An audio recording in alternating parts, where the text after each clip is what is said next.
Now, obviously today we are supposed to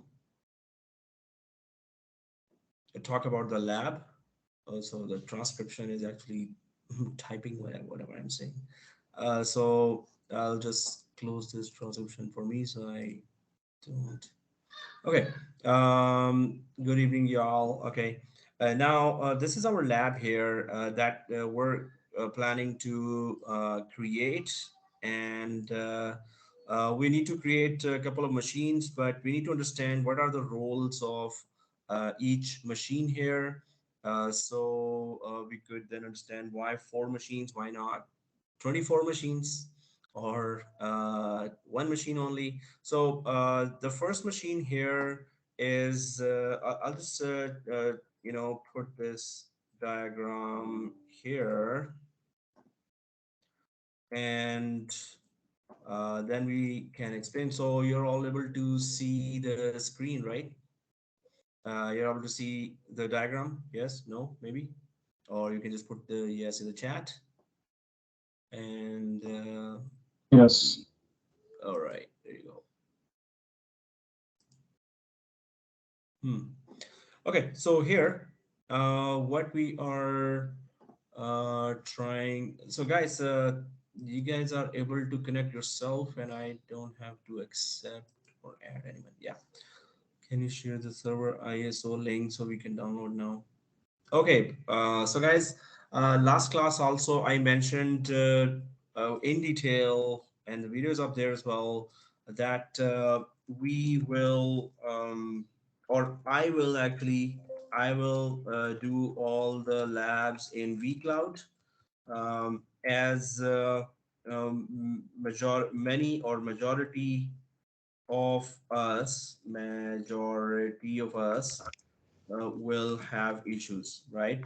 We'll have issues in doing lab in laptop, right? Then some students said, okay, if you want to do it still, then what do we, guys? Mute yourself.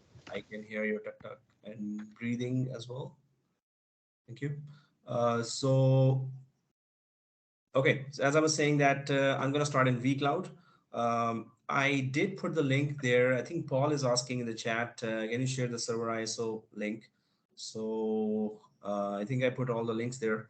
But if server ISO is not there, you can also download the trial version of Windows Server 2019 or 2022 from Microsoft downloads, which is freely available if you Google that. But I'll try to put that as well.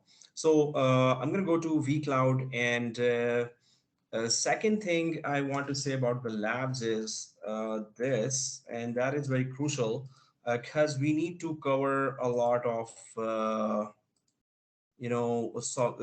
big diagrams here, and for that I'm just going for, just give me a sec. Oh, Paul, you were looking for a link. Let me just quickly give you that.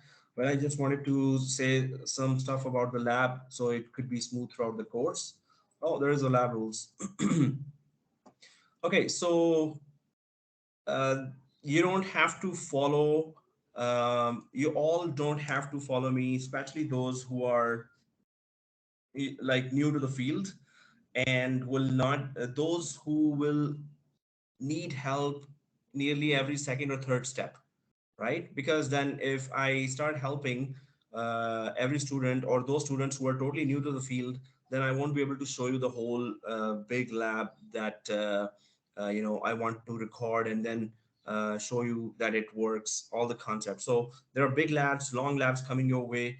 Let me finish the lab, let me record the whole session, and then when the recording comes, you can follow that step by step. And if you're some of you, if you are too new to the field, like where is this option, where is this, how, where do I click here? So if it's too basic questions you're asking, I would request that if there could be some volunteers who could help out those students who are too new to the field, or we can you can put that request on WhatsApp, so we could also I could tell you, okay, do this, do this, do this, do this, that, right? But wait for the video. Those who are new to the field, you can wait for the video because it's going to be launched. It's going to be available by right after 1 hour or 2 hour of the class in the same chat where we are right now. And then you can watch the video and follow it and try to submit the lab uh, by tomorrow, right? At the most. What are the lab rules again? I'm just gonna go for those who are following now. Again and again, it's not compulsory that you follow if you are new or if you got a critical error that takes a long time to resolve. So anything that stops me from doing or showing you the longer lab, obviously I'm here to help as well. But then you'll be missing some long labs, or at the end of the course I have to convert some long labs to theory topics because we don't have time for that. 4 hours one in 1 week, right?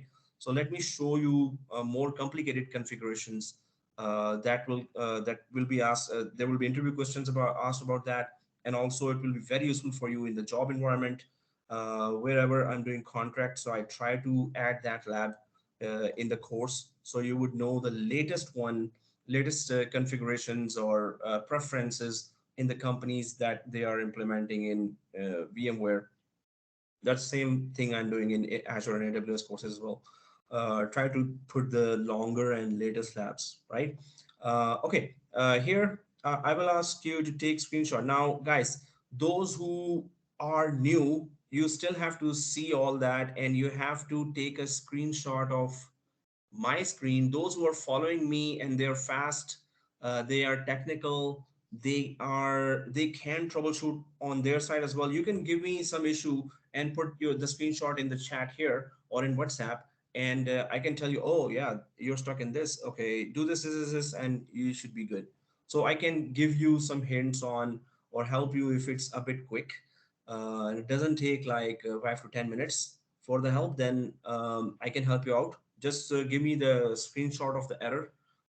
Take a screenshot of the screen and then put that screenshot in WhatsApp or here in Teams, and I'll just look at it and I'll tell you what to do. So if you're fast, you have done some installations before, you can do the lab with me. In that case, when I say, hey, take a screenshot of this screen where I am now. So if you're following me or you're on that screen exactly where I am, then you can take a screenshot of your screen if you're following me. If you're not following me, because I would recommend don't follow me if you're gonna be needing assistance in every third or fourth step because you're kind of new to this field. So then I'm giving you enough time to first understand what I'm doing and why I'm doing that. You have to understand all the concepts, then do the lab when the video is released or when the video is there in the chat, right? So this way, those who are totally new to the field or newer to the field and wants to understand and do the lab, first understand, sit back and understand, but take a screenshot of what I'm of my screen. Those who are following me, take a screenshot of your screen. So I hope you really understand that sometimes some new students, they are so energetic. Oh, we are here to learn, I want to do whatever the other students are doing, I will do the lab. And then when they start the lab and, sir, what do I do after this? I show, click here. Where is here? So then I can help you out all 4 hours, and we are I'm going nowhere, so are you not going anywhere? Or you can let me finish the lab. So I'm here to try to show you what's in the market, and it will only be beneficial for you for your job environments, right? And in the interviews as well. So the thing is, those who are following me, don't assume that I'm going to, suppose I'm installing Windows 20, whatever, 2019, 20, and then I'm installing VMware. So some of you may have done it. Oh, I know he's going to do this. Don't assume anything, right? Because I'm going to do a lot of customizations and I'm going to explain to you with diagrams and however possible that why I'm going for this option and why not that option, right? And in the production environment, in the companies, which option is recommended and which is not, and why, right? So that's why if when I click, you click, I click, you click, I know click, click. It doesn't go, you know, more basic than that. Okay, second thing is I will ask you to take screenshot of a specific configuration. So I would need a screenshot of either, if you're not following me, then my screen, you can just take a screenshot of my screen. If you're following me, then your screen where you are. Those screenshots I'm gonna mark you on. Some students do the lab the next day and they then take a screenshot of their screen, right? As well, and then they upload. So it's going to be your benefit if you still do the lab the next day but do the lab, right? It's good for your interview. It's good for your job environments, right? So I will ask you to take a screenshot of the configuration and then collect that screenshot. We will name that screenshot as well, right? So screenshot of suppose installing Windows. So I'm going to say take a screenshot number one and name it installing Windows. That's it, right? So there will be total 10 screenshots or even less. It used to be 70 or 100 screenshots, but that was the crazy me. Now it's more, uncrazy me, if that's even a word. Okay, so that said, let's talk about a little more. At the end of the class, you will have to upload it in Blackboard. So maybe we will take 5 screenshots or screenshots of just the main areas of the lab, or 10 screenshots. You just put it in MS Word file and upload it in Blackboard, where I'm going to show you a folder to upload, right? If you haven't done that lab today, it's okay, totally okay. Do it tomorrow or the day after, and or on this weekend, before this weekend, or before Monday, upload it to the Blackboard with your screenshots, right? So it's your enthusiasm and what you want to learn. But if you're slowing me down, obviously I'm going to help you. But the thing is, I can be giving you then much longer lab and much difficult configuration. Your market value is if you know complicated stuff. If you know the easy stuff, everyone else knows that too. So there's no market values. So you need to learn complicated configurations and concepts, right? That's why I'm requesting that, let me do the lab. But that doesn't mean that you cannot ask any question. No, no, ask question. You are open to ask any question anytime. You're stuck anywhere, just showing the screenshot. That's a faster way to help you. And I'll tell you, oh, this screenshot, this error. Yeah, do this, right? Okay, so Lasitha says, can you get PowerPoint slides and with specific slide numbers to follow later?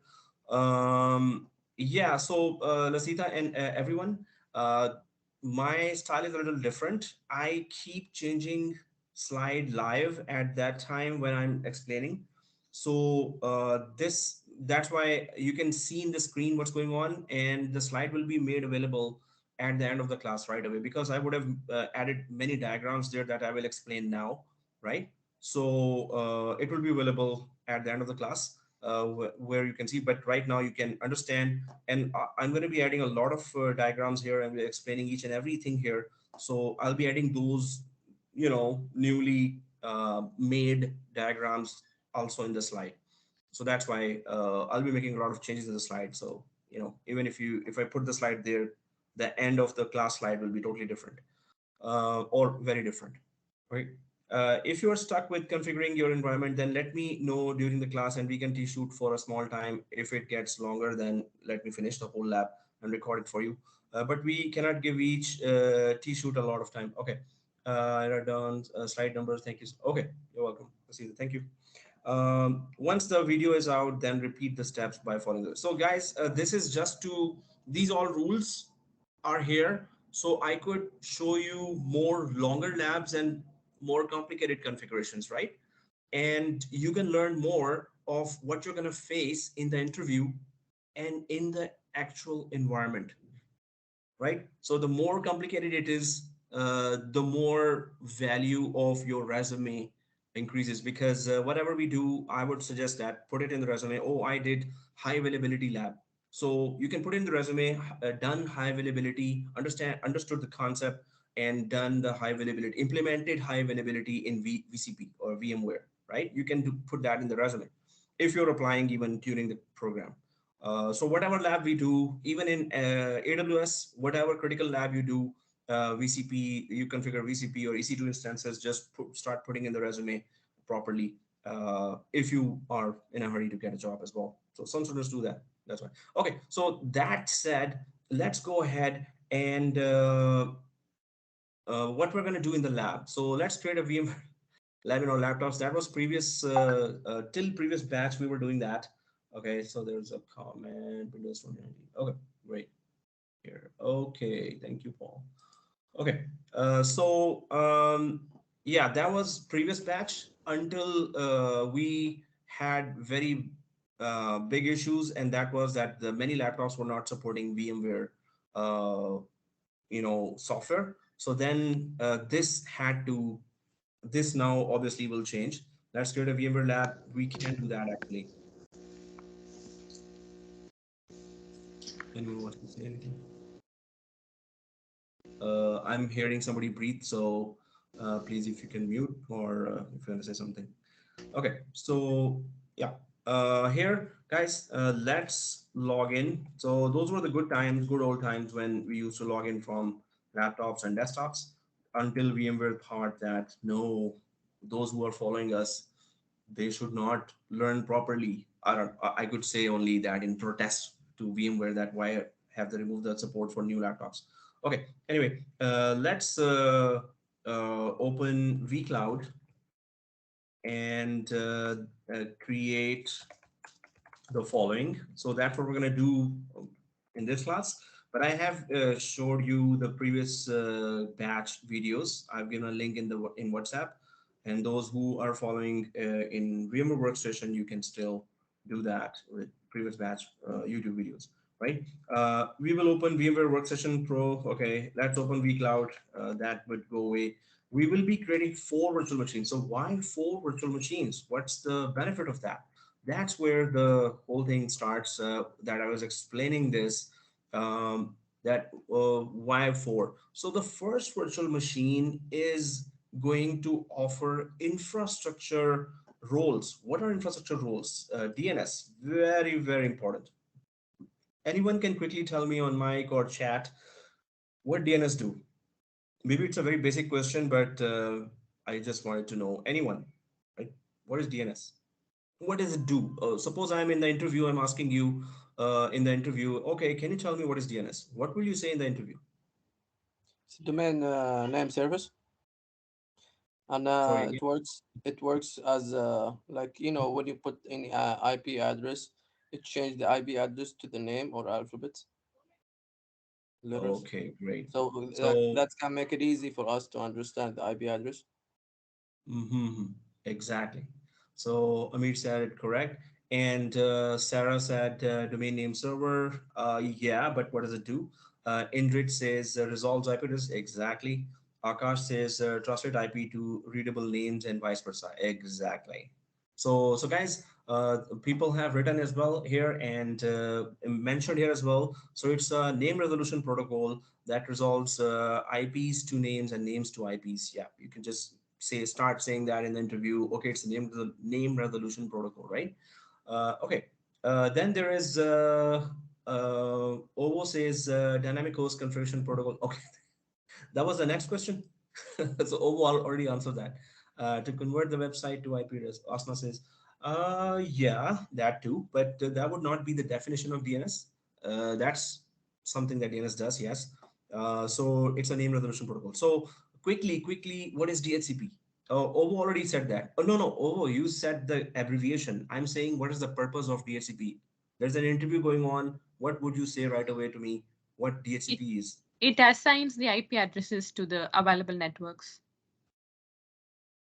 automatically.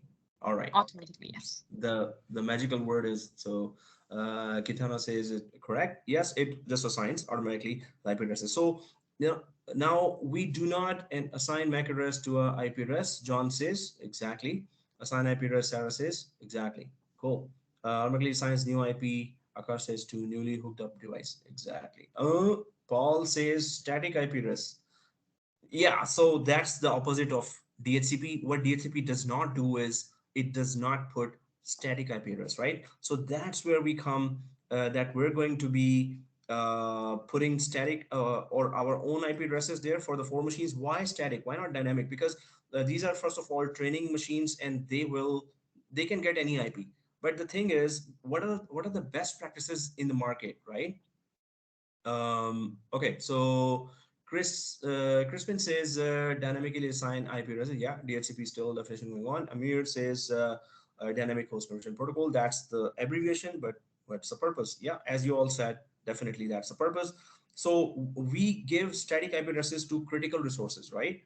Non-critical resources, yes, you can give IP addresses from DHCP, but some administrators in the companies, they also still give IP addresses from DHCP to critical resources. What is a critical resource, first of all? So whichever resource that is critical to business, and business cannot afford to lose its working, or there are thousands of users connected here, user connected, and and at once the device goes down, obviously all the productivity is lost and nobody can work. So those critical resources, then we give static IP addresses or manually give IP addresses ourselves. Although some administrators still give IP from DHCP to critical resources as well. Suppose these are critical resources, right? But then they reserve the IP. There's also in DHCP called IP reservation. They reserve the IP. This means that nobody else can take the IP. Otherwise, what happens? DHCP, you give a lease to the DHCP, and then you can suppose it's 30 days. So after 30 days, DHCP will check if the device is there or not. If it is there, it will renew the IP for next 30 days. If it's not there, it will take away the IP and give it to the next device. So automatically this DHCP does, but we cannot afford this to happen with critical infrastructure, critical virtual machines, critical servers that are hosting virtual machines, hypervisors. Okay, anyway, so yes, we're going to install DHCP there. Then there is Active Directory. Anyone knows quickly what does Active Directory do basically? Active Directory, What is? it's like Yep, sorry. Mm-hmm. it's a Yep. configuration we do it on server, so we can manage our network through the Active Directory, users, computers, and Mm-hmm. printers, Mm-hmm. Okay. and also Um, yeah. yeah, also we can configure softwares on Active Directories on network. It's about managing, I think. Well, it does managing as well, but not only managing. It does something else as well. So Crispin says authentication mechanisms. Exactly. So that is the other thing or the main thing it does. Authentication. What is AAA? Anyone knows? AAA. AAA battery, we all know, right? I That's think used. it's some kind of encryption, right? Yeah. What is AAA? This, and this. Authentication is the first one. Okay. What is the next one? Authorization and Exactly. Oh, there you go. There you go. So, John says manage users and devices. Authentication, yes. Uh, authentication, accounting. There you go. Sarah says that. Indrid says, yeah, there you go. Authentication, authorization, accounting. Exactly. That's AAA. Authentication, authorization, accounting. Anyone can quickly tell me what is the difference between authentication and authorization, or are they the same? Obviously, they're not same. Yeah, So difference. I would say that authentication to make sure you are who you say you are, Mm-hmm. and authorization gives you access. If I make sure that you are who you are, then I give Mm-hmm. you access to what? This is the authorization. This is authorization. The Exactly. authorization is permission. Yeah. Yeah. Yeah. Please say you were saying. Uh-huh. So Amanda said, oh, yeah, you were saying. Go ahead. If anyone was saying something. Or okay.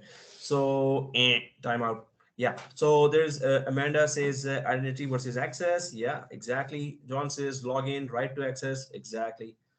Great, man. Great, guys. So, yeah, AAA Active Directory offers authentication, authorization, accounting, as well as management of users and groups and connectivity to So applications. Yes, pretty much can I everything. ask? Can I ask a question? Yeah, sure.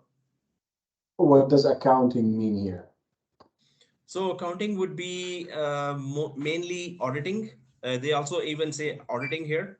So and auditing, we all know that it's some event that have taken place, and it records that event with a timestamp. So that would be, suppose this server crashed, right? It went down. So suppose last night 11 a.m. It's sorry 1 a.m. it crashed. So there will be a log file, which is normally a text file, and that log file says the server crashed and the timestamp here. So and server restarted timestamp here, or application installed timestamp here. So it's like all that, right? So that is auditing mainly, but they also call it accounting.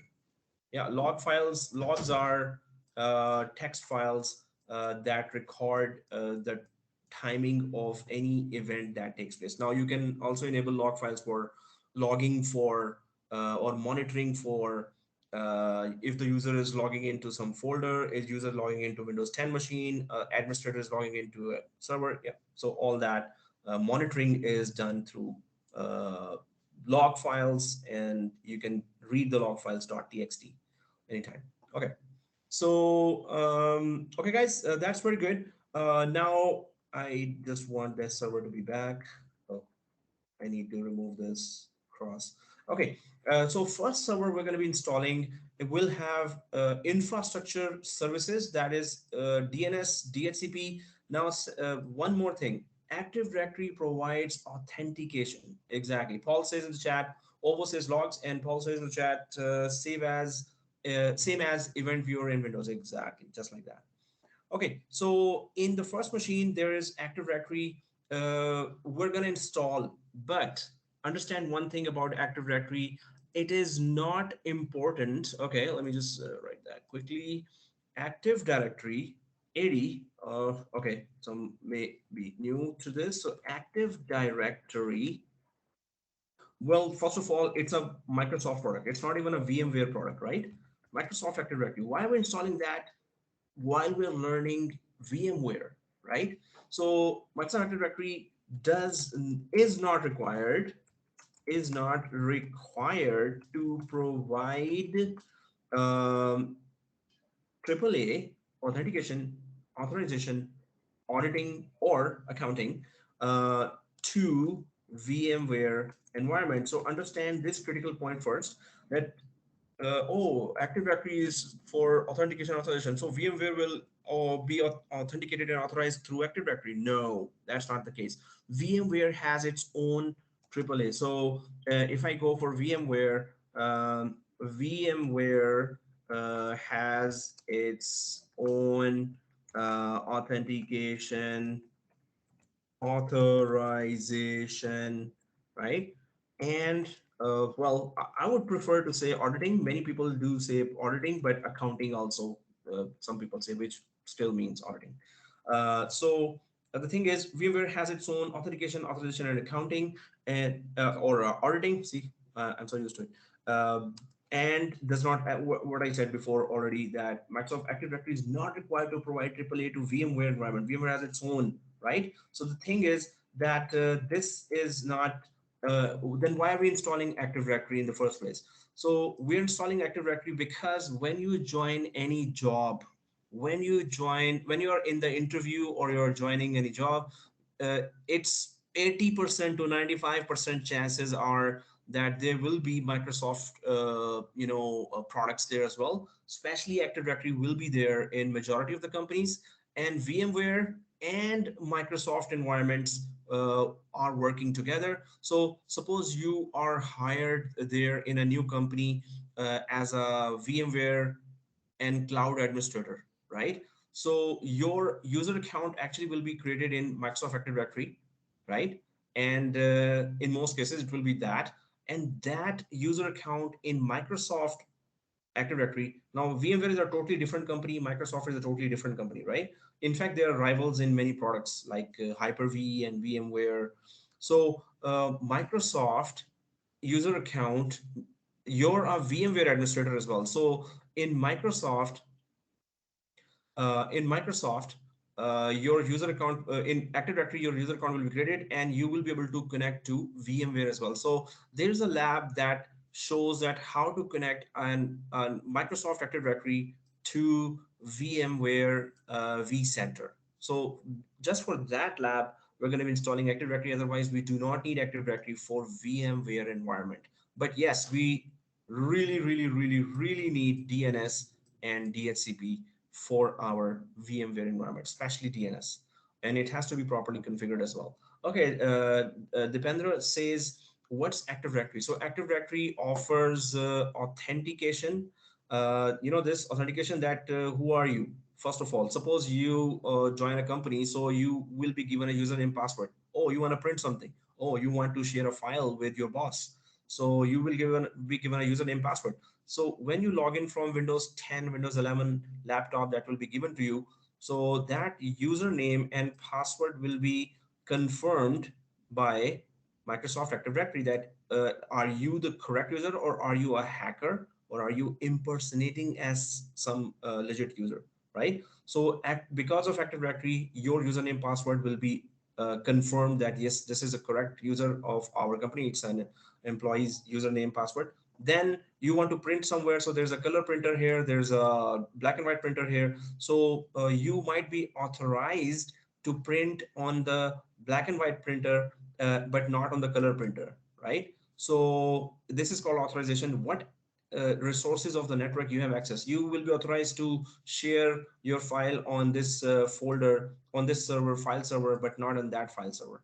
So which file server you have authorization on?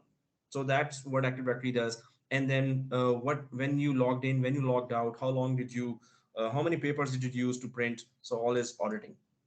So Active Directory does that, and then you can create users and groups in the Active Directory. You can also know how many devices you have in the Active Directory. Devices also connect and get authorization or authentication from Active Directory. So Active Directory is a central, you can say, security guard, right? And manager at the same time.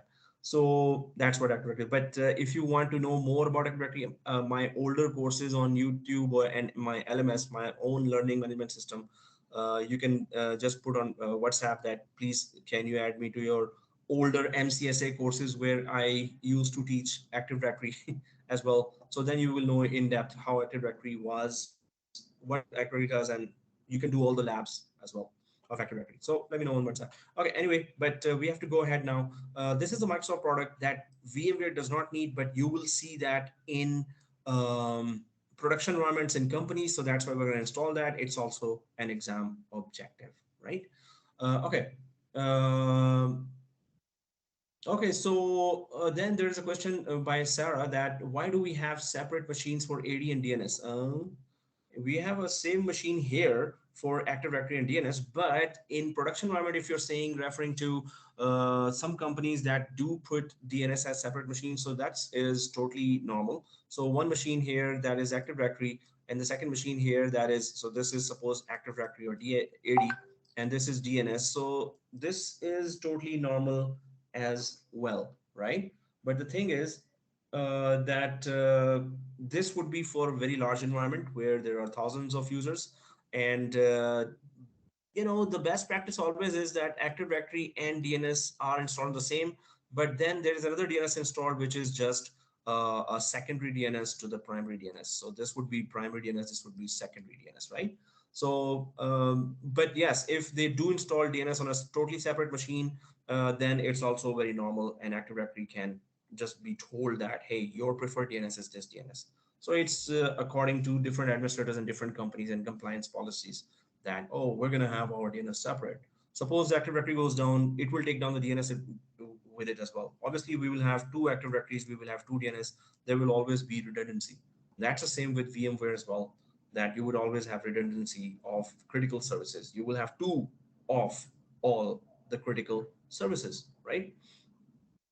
ONK. So we were talking about the first machine here. Yes, infrastructure roles, Active Directory, just because we need to know how to connect an Active Directory to the vCenter. I'm talking about vCenter. This vCenter is the enterprise grade application that will help us centrally manage what? Centrally manage. Okay, I'll have to type that fast a little. So vCenter is an enterprise grade application that helps us centrally manage all VMware resources like virtual machines, hypervisors, licenses, backups, security, networking, storage, etc., etc., etc. So if you want to manage a big VMware environment from some central location, then you need to have vCenter deployed. This whole course revolves around the features of vCenter, right? So when we install Active Directory, and then we will be installing vCenter as well. So vCenter and Active Directory will be connected with each other, right? So what's going on here is that we are going to have first machine. Now first machine will have a static IP as well. This will also play what this machine will also play another role, and that is software SAN role. What is SAN? Okay, anyone knows already what is SAN? SAN, SAN.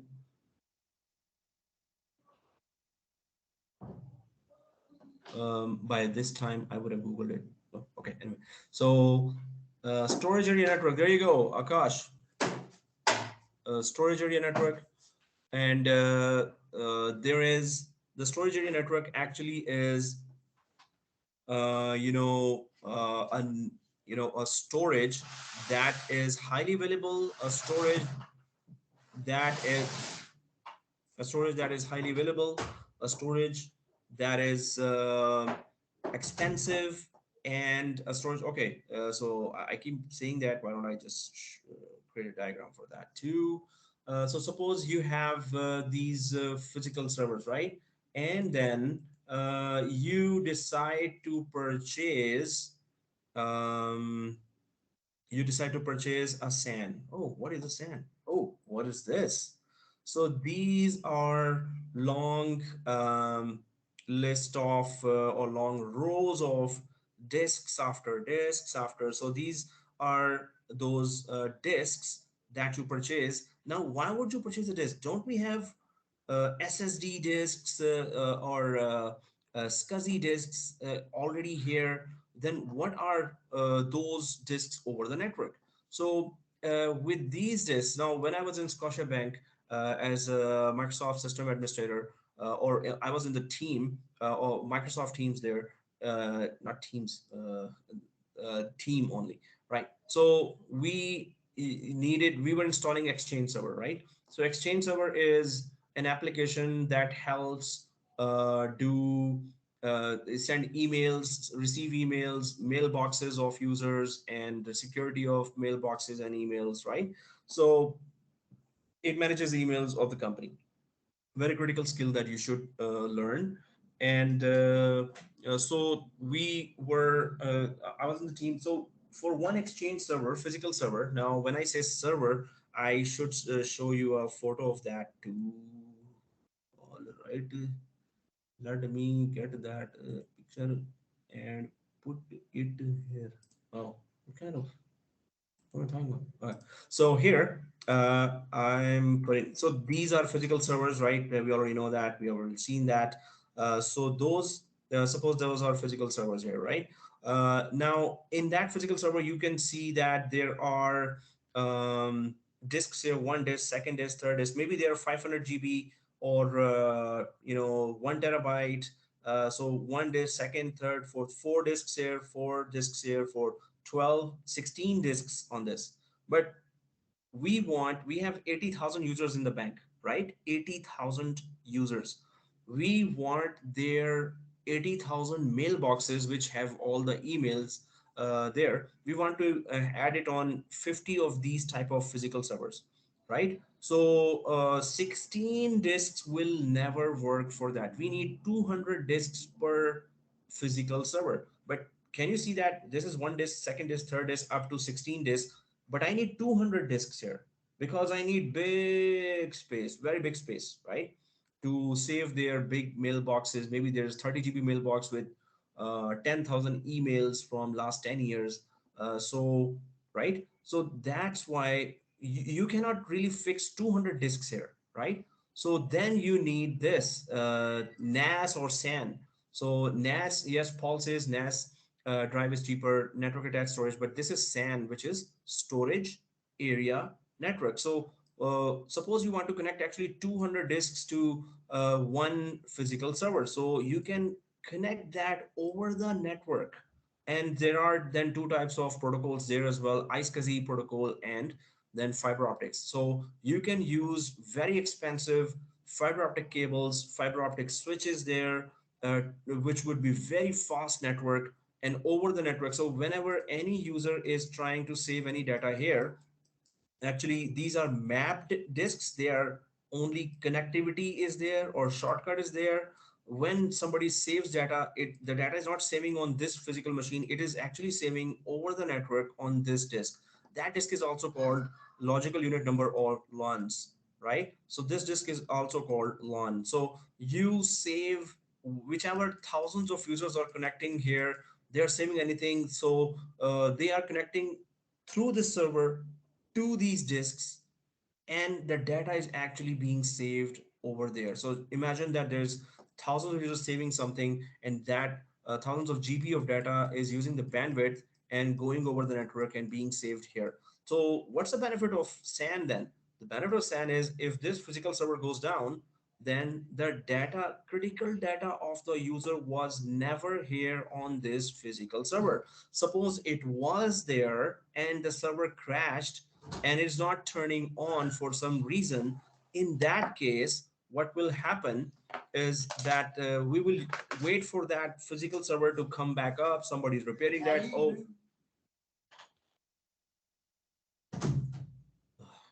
spoiled kids.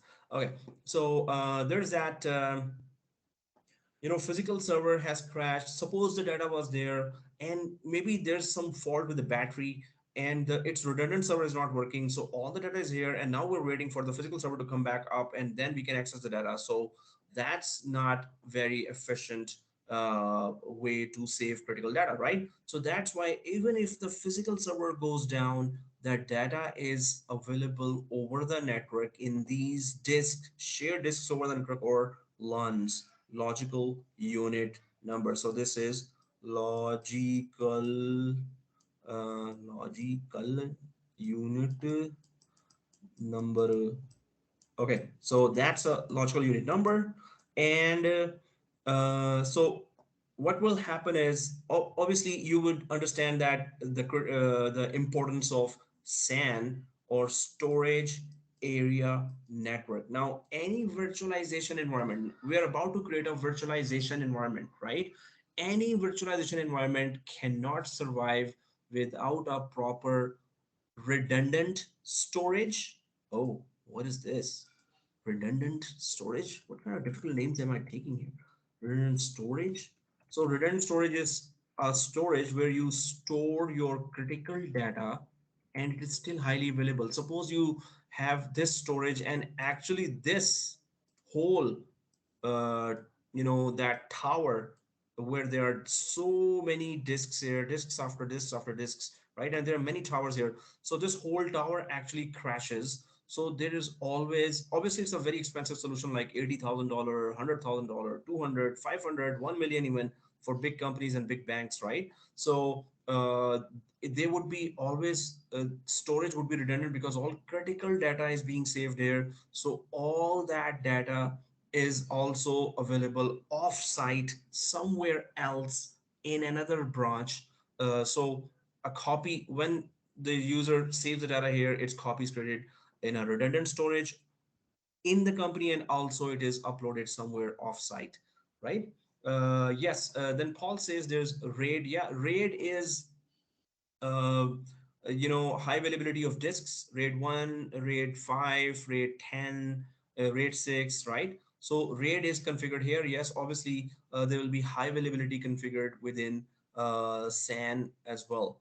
But if the whole machine goes down, there would be another redundant machine or another machine where the copy of all this data will be there, and then that data is also copied off-site as well. Mainly it is copied off-site, right? So SAN is critical. Now you understand that storage area network, or SAN, is critical because when thousands of users are connected to this physical server, now this physical server, obviously in a production environment, will have virtual machines on top of it. So one virtual machine, maybe this is a file server. 5,000 users are connected here. On this same physical server, there's another virtual machine that is a print server. Hundreds of users are connected here to print something critical. And then there is another virtual machine that is actually a web server that is hosting company intranet. So and thousands of end users are connecting to those site. And then there's another virtual machine with some other application, another virtual machine with another application. Now 5,000 here, 2,000 users here, 1,000 user here, suppose 500 here, 10,000 here, five or 4,000 here. So you can see that one physical server is receiving thousands of end user connections, because each virtual machine has a server and an application, and that application is there for thousands of users to connect, right? Yeah, so there John says that, Amir says that there's additional domain controllers also there. Obviously there's a redundancy, as you said, for everything. If this is a physical server with critical virtual machine, there will be another physical server with copies of these machines as well. But the critical data of that virtual machine and these virtual machine themselves are stored or created on disks that are not local disks. They are disks in SAN. So when you create a virtual machine and the physical server goes down, the underlying physical server whose CPU, whose RAM, and whose, well, not storage, but network this virtual machine was using. So if this physical server goes down for some reason, some problem in the machine, so this whole virtual machine is on a disk or LAN that is actually sitting here. So when you create a virtual machine on a physical server, then this virtual machine is created not on the local disk. This is local, right? This will go down and be inaccessible if the server goes down, right? Or is inaccessible. So these virtual machines are always created on disks that are mapped to a SAN. So if the physical server goes down, the virtual machines were never on the physical disks of this physical server. They were they were on the ones which are shared disks over the network in SAN, right? So SAN is so critical for any virtualization environment, just for this reason, but there are many other reasons. But just for this reason, this one reason is very critical, that your thousands of users connecting to this virtual machine, these virtual machines should be on something that is highly available, from where you can run these virtual machine on another physical server. So suppose there are two physical servers here instead of one. So obviously there will be 2, 3, 10, 20, 30 servers here, physical servers, right? So these physical servers um, will, so if the virtual machines were using the CPU, RAM, or network of these. So this virtual machine using CPU, RAM, network. This virtual machine using CPU, RAM, network. They always share the CPU of this physical server. They always share the RAM of this physical server. They always share the network of this physical server, right? So if the physical server goes down, there would have been copies here of virtual machines. Either they can simply at once fail over to their copy virtual machines, or if the copy virtual machines were not there, these machines were actually living here on these disks. So from there, they will be started on the other server right away. That's the benefit, another benefit of SAN, right? Then there's a benefit for vMotion as well, which is migration of virtual machines. We're going to do that lab as well. But the thing is that SAN really plays a very big, very, very important role in creating in the virtualization environment, right? Okay, so that was SAN, and I've really messed up this diagram, so I'm just going to create another one or grab another one just to keep on explaining about our lab. So here I'll copy this again and go to the next in brush.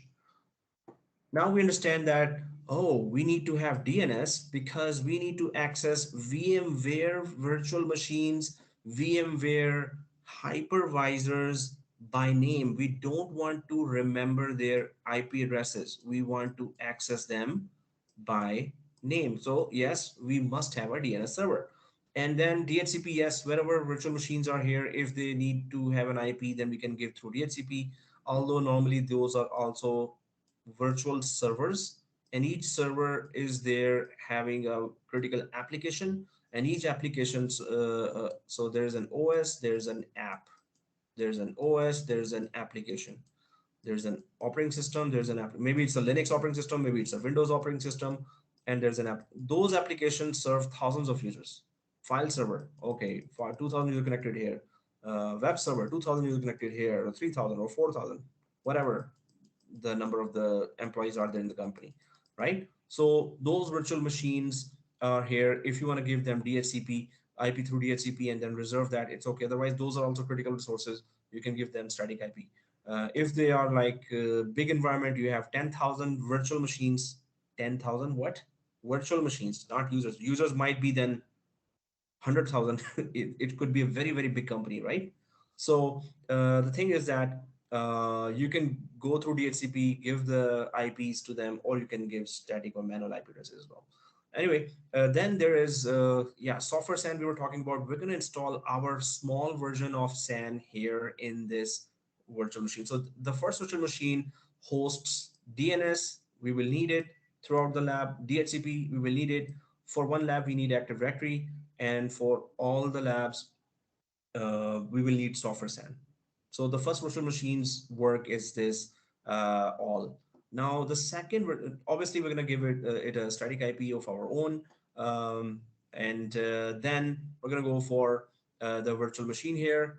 A second virtual machine we're going to create, and this virtual machine I consider it as a VIP virtual machine. Why am I calling it VIP? Because it has the most important application that of this environment, which is the vCenter. So we're going to install, these are supposed to be all physical servers, but in our lab it will be virtual servers or virtual machines itself, right? Inside this, we're going to be creating environment. So vCenter is that main application that centrally manages the whole VMware environment, right? And we're going to be deploying that there. And the third and fourth virtual machines are actually for the testing purpose. Obviously, we could have had just one more virtual machine for testing, but no, there should be two virtual machines just for testing purpose with the VMware hypervisor called ESXi. I'm going to talk about hypervisor now in detail as well. What is a hypervisor? But the thing is, the other two will have VMware ESXi hypervisor as well as the first one. But these will be for the test. Why? Because suppose we create a virtual machine there for the lab vMotion. What is a vMotion lab? vMotion is actually called migration. What does that mean? Suppose, so the purpose of vMotion is just for example, why there are two physical or two hypervisors we need. Uh, vMotion is used when suppose there are virtual machines here and it's peak time. It's like maybe 10 o'clock, 10 a.m., it's 11 a.m., and all the users are working. And these all virtual machines are sharing this physical CPU provided by this physical RAM or memory provided by this hypervisor or physical machine and network of this, right? So they are sharing that. Now, some users of this, suppose this is a file server, and some users here are complaining, hey, we cannot open a file, we cannot save something. When we open a file, it's taking so long. So what do we do? Now, you as a VMware administrator go ahead to this, connect to this hypervisor and checks, oh, this hypervisor through vCenter, you actually check that this hypervisor is using 90% of CPU, only 10% left, and 90% of RAM it is using. Oh, CPU and RAM is really, because all other virtual machines, there are hundreds or thousands of users connected here, and they're all using consuming CPU and RAM. So there's very less CPU and RAM remaining here on this physical server in a production environment in companies. So then you check, oh, this physical server has like 60% being used and 40% of it is free. CPU and RAM here are 60% being used and 40% is free. So then you decided, okay, if I move, the complaint was about this virtual machine, suppose.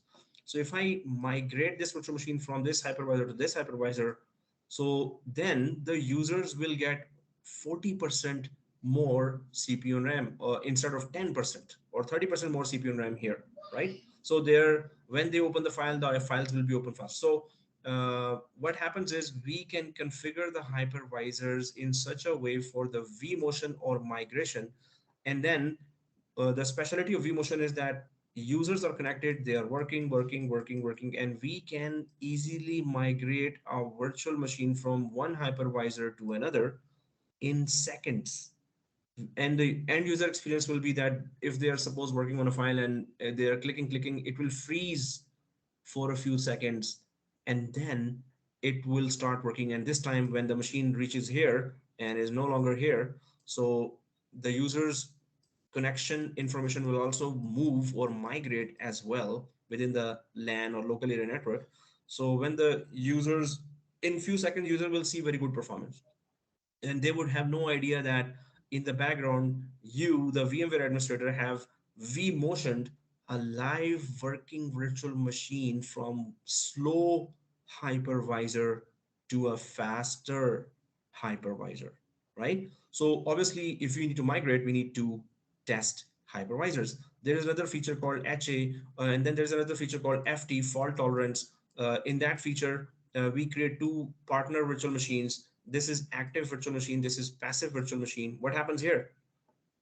The active virtual machine has all the users. Whatever the users are doing, that is being copied instantly to passive or backup virtual machine in another hypervisor. So suppose this full hypervisor goes down or the active virtual machine goes down, it all the services and connection information is failed over immediately to the passive virtual machine. It becomes the new active virtual machine. And end users have no idea, or for a few seconds they will see frozen screen and then they will start working again and they have no idea that in the background full physical server has crashed. But since you had that service of fault tolerance configured properly, it would just fail over right away automatically to the other partner backup passive virtual machine, secondary virtual machine on another hypervisor, which is working fine. So we need still two hypervisors to prove that. Okay, we have this third hypervisor as well, but this is just for the vCenter to keep on working because through this application, we are controlling the whole environment. And here we're going to restart the hypervisor. We're going to shut down the hypervisor for several. If we shut down this hypervisor as well, obviously our vCenter that is being hosted by this hypervisor will also then shut down. So this virtual machine, this hypervisor will always be working while these two guys will be used for experiments to prove a concept, right? So that's why we need four total, minimum four virtual machines. So that's the purpose of this, four, why four virtual machines. And uh, this second virtual machine will have the hypervisor installed here. Now,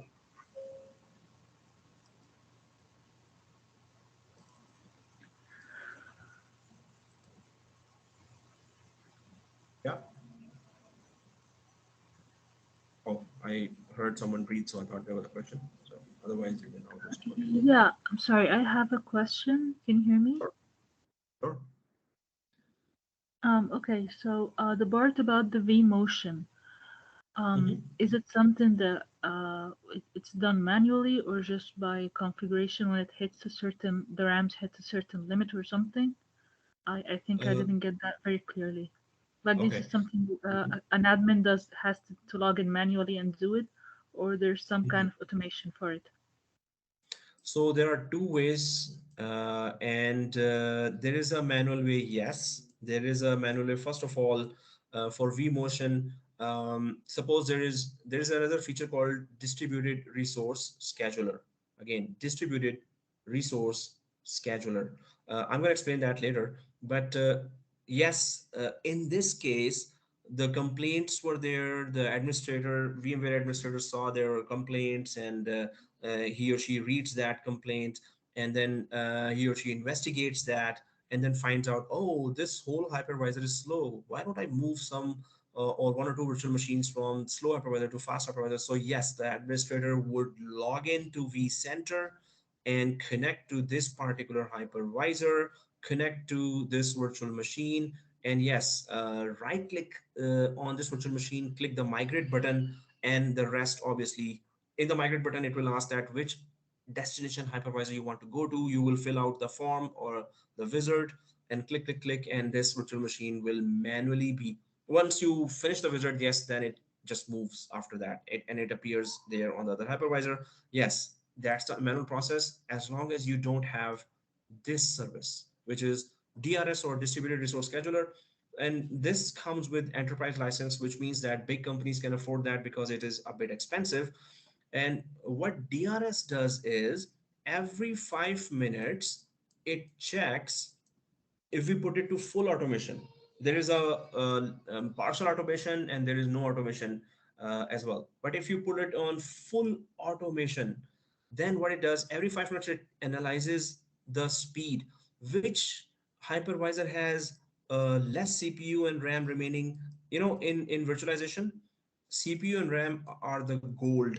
This is the currency here. This is the most sought after and fought after feature between the virtual machines, CPU and RAM, right? So it checks every 5 minutes which hypervisor has enough CPU and RAM or more CPU and RAM available, and it automatically checks then which virtual machine is running out or needs more CPU and RAM, because there's so much user pressure there. Its CPU is like reaching 90% right now. Other virtual machines are on 40% CPU. This one is on, suppose, 60% CPU, but this one is on 90% CPU. So we tell this DRS some thresholds that if any machine reaches certain threshold of CPU and RAM, simply move it to that hypervisor which has which has the most CPU and RAM free among all the hypervisors. Suppose there were 200 hypervisors here, right? Suppose there were 1,000 hypervisors here.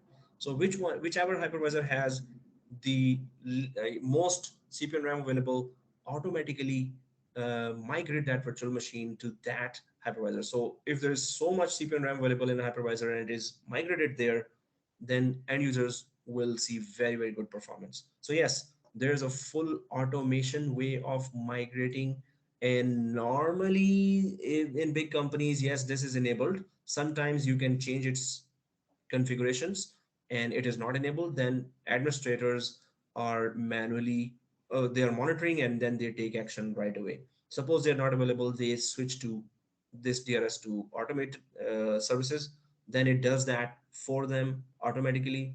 uh, Otherwise, when they're back and they are not busy, they turn it off. Some just keep it on all the time, and so in certain companies there's a policy, hey, what are we paying you for? So don't put it on automation. When this topic comes, we're going to not only discuss that, we're going to do the lab on that. I'm going to show you all the configurations of this. But yes, there are two ways to do vMotion: manual and fully automated. So Um, yeah, yeah, but we can do vMotion between like hypervisors that are not on the same physical machines. Like yeah, we I can do. understand. Yeah. Hmm. Yeah. Yeah, please go on. Sorry, your question I was not able to get. What was that? Yeah, I was saying that I understand it if it's on the same physical machine because like or maybe I don't. I'm sorry. Could you explain again how we can like move Sure.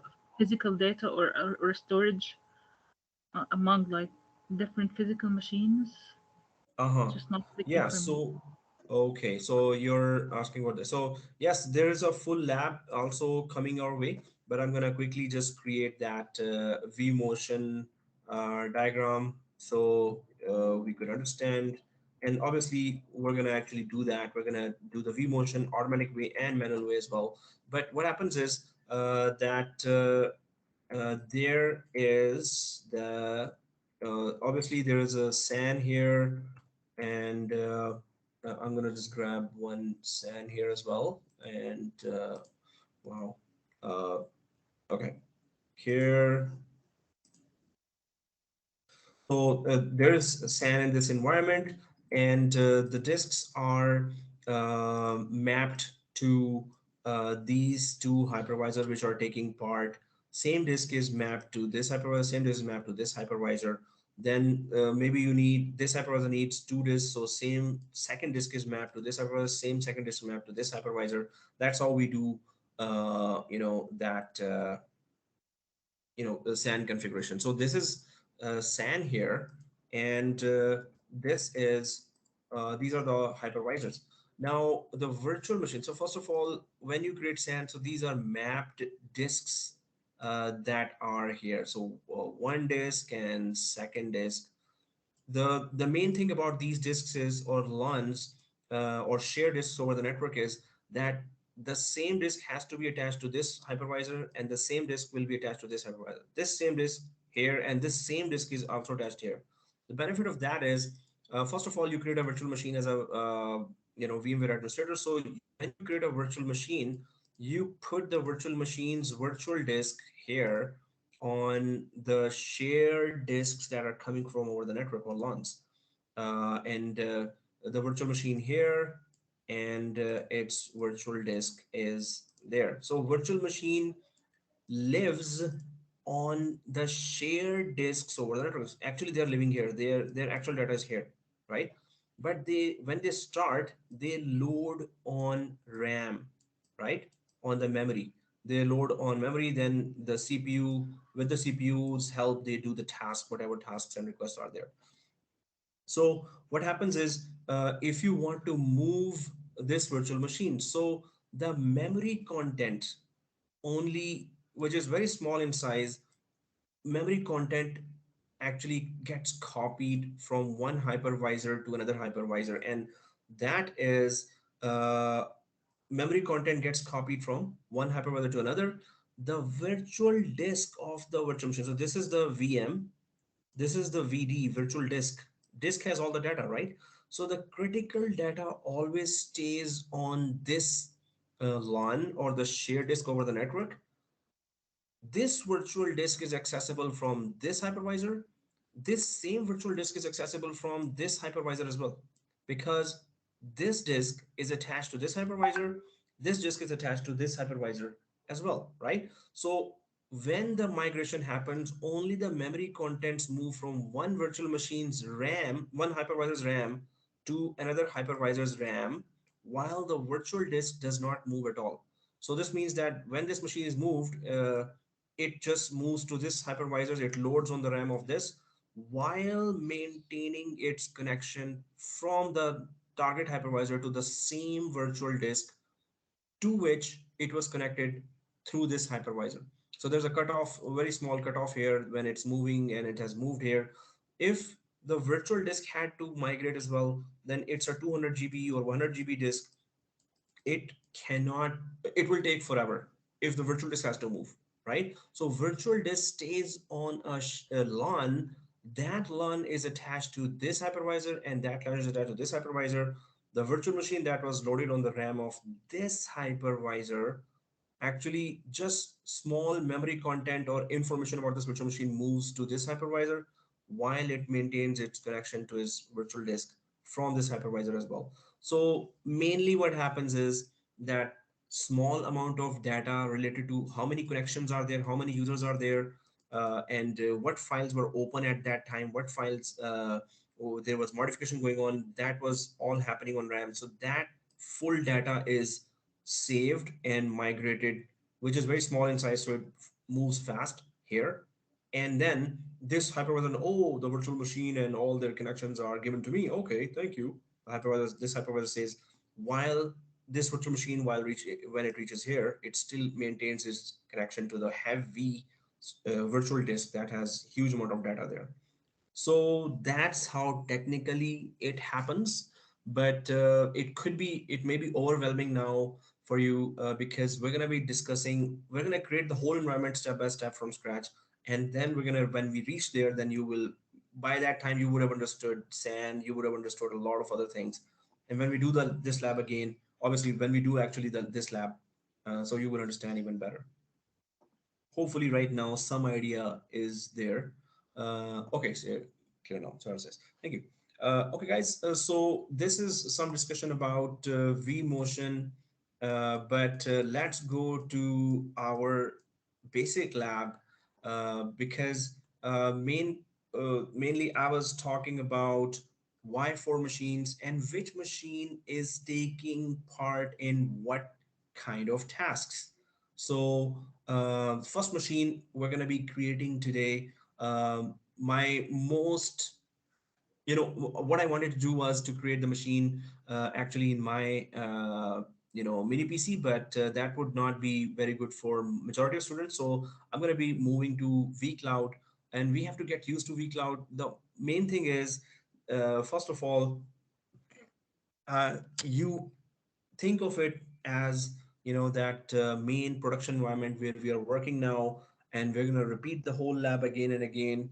The more you repeat, the more confidence you will get, right? If you actually have a heavy kind of laptop or desktop, and it is all working there, so then follow my other videos, previous class videos as well, and create the same lab in your desktop as well if you can.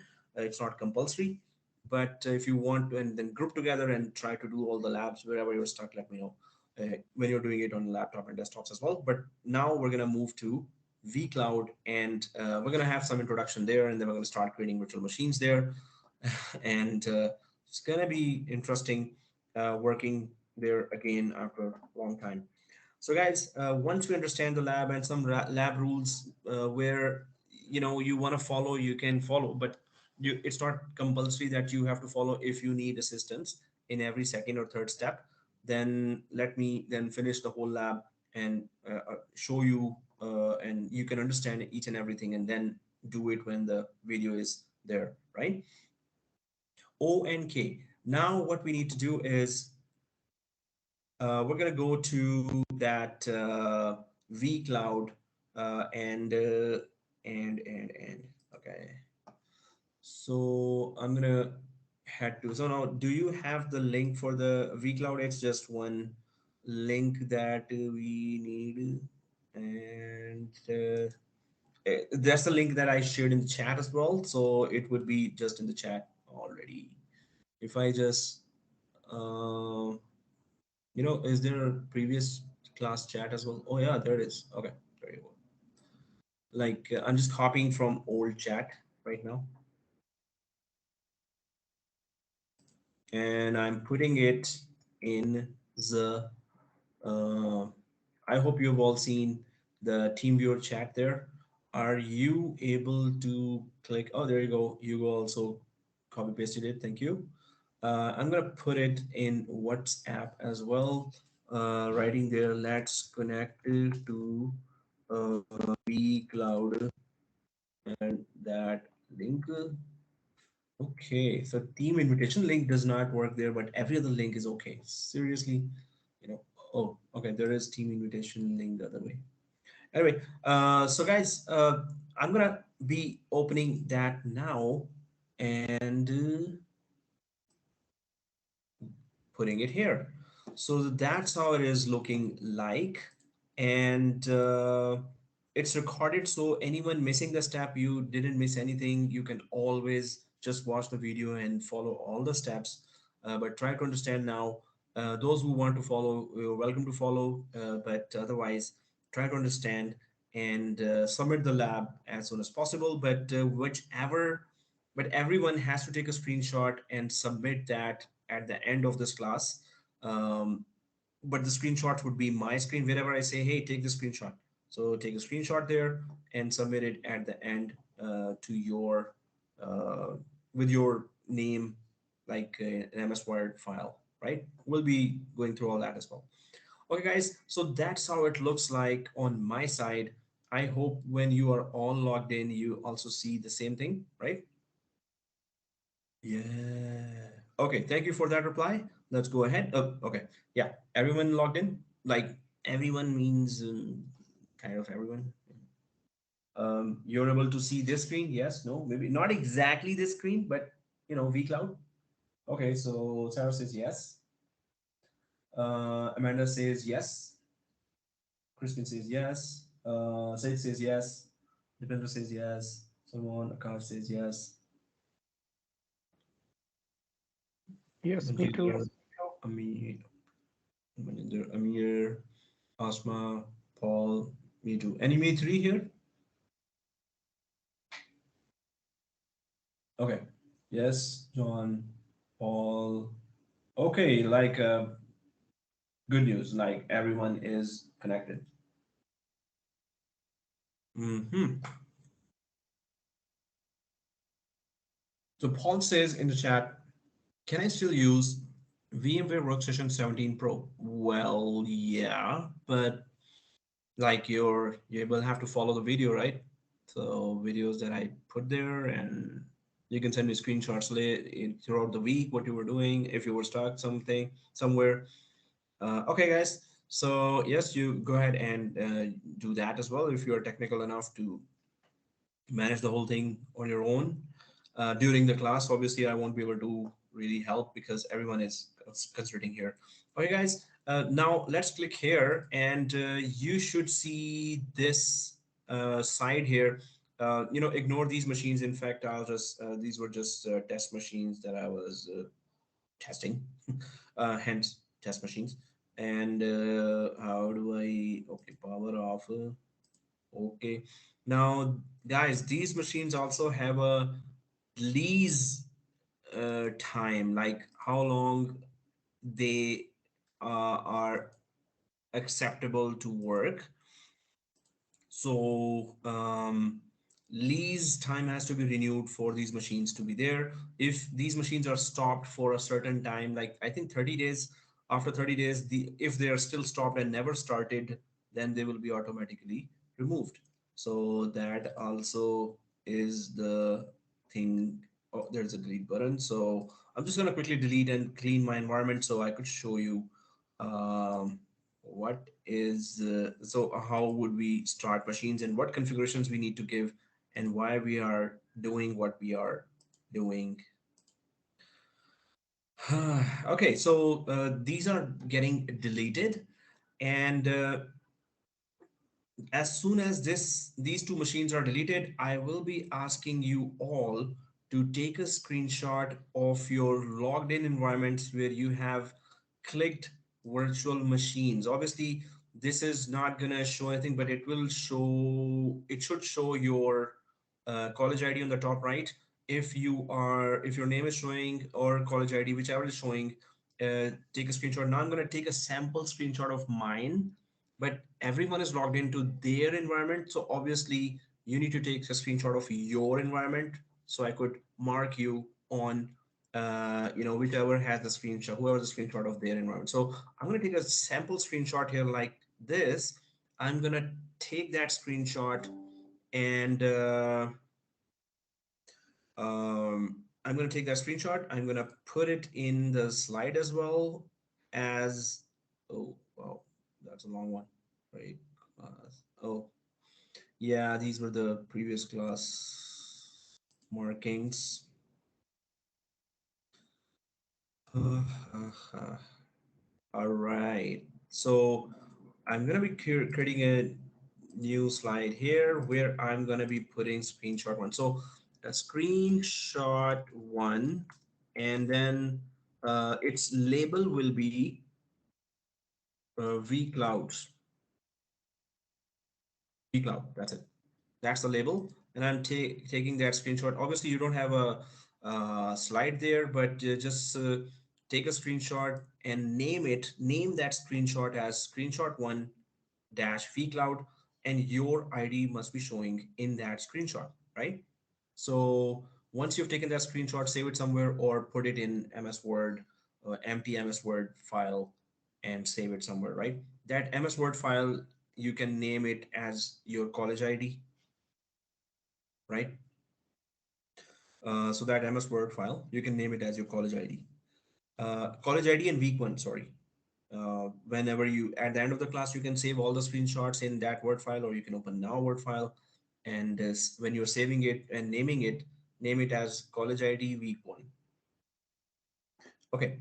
So anyway, this is the name of the screenshot. I'm going to take a screenshot of the screenshot and put it there in WhatsApp, where you can see screenshot one, and the name of the screenshot one. Well, the name is already in the screenshot as well. So I'll just, this is a sample screenshot. It has my ID there, so obviously you cannot use that. So your screenshot should have your ID right on the top right. All right. So I'm going to go ahead and get back to the environment. That's the first thing. Now, yeah, am I able to put a screenshot here in, oh yeah, in Teams as well, right? Okay, so I'll put it in both places, WhatsApp and Teams. So, but that's, you cannot use that because it has my ID.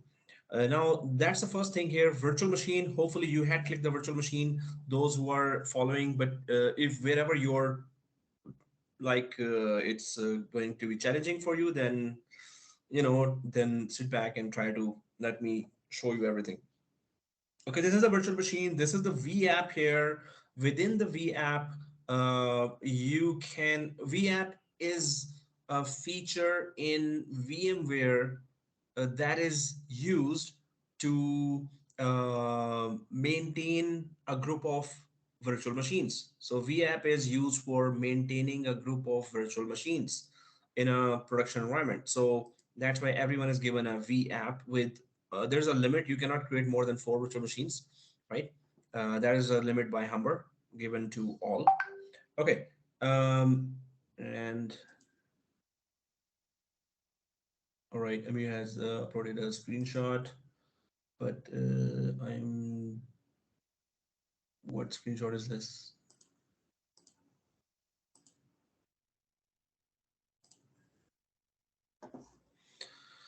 Oh, okay. So that's how it looks like for you, Amir. And okay. So yeah, but you will be uploading that in Blackboard later, but not here, I'm expecting. But if you have, it's okay. But yeah, not here. You have to upload it in Blackboard, where I'll be marking that. Uh, Okay, so here, guys, now what we need to do is there are affinity rules here. Maybe I am seeing more and you're seeing less here. Main concern ours should be this virtual machine still. In fact, that's very good thing. Amir has shown because I wanted to actually see what do you see anyway. So I'll go there. Oh, that's some very, oh, who's the Sentinel guy? Okay, just kidding. So here, yeah, so you might not be seeing all this, but there's networks, edges, security, named disk, storage policies, general metadata sharing. Anyway, we're going to stick to virtual machines. And the second thing we're going to do is we're going to go for new VM. Hopefully everyone is seeing that. You can click your own new VM. Whenever you're stuck, I can help you a little, but if it's a long one, then sit back and try to let me finish the whole thing. And then when the video is released, then you can finish the lab. Okay, Ovo has also shared a screen in Teams, and no recent tasks so found data center. So this is the screen shown by Ovo. Now, guys, are you able to see virtual machines anywhere? Are you able to create a virtual machine, basically? There's VMs here. See this? VMs. Can you click that? Oh, can you click that? And then does it show new VM, right?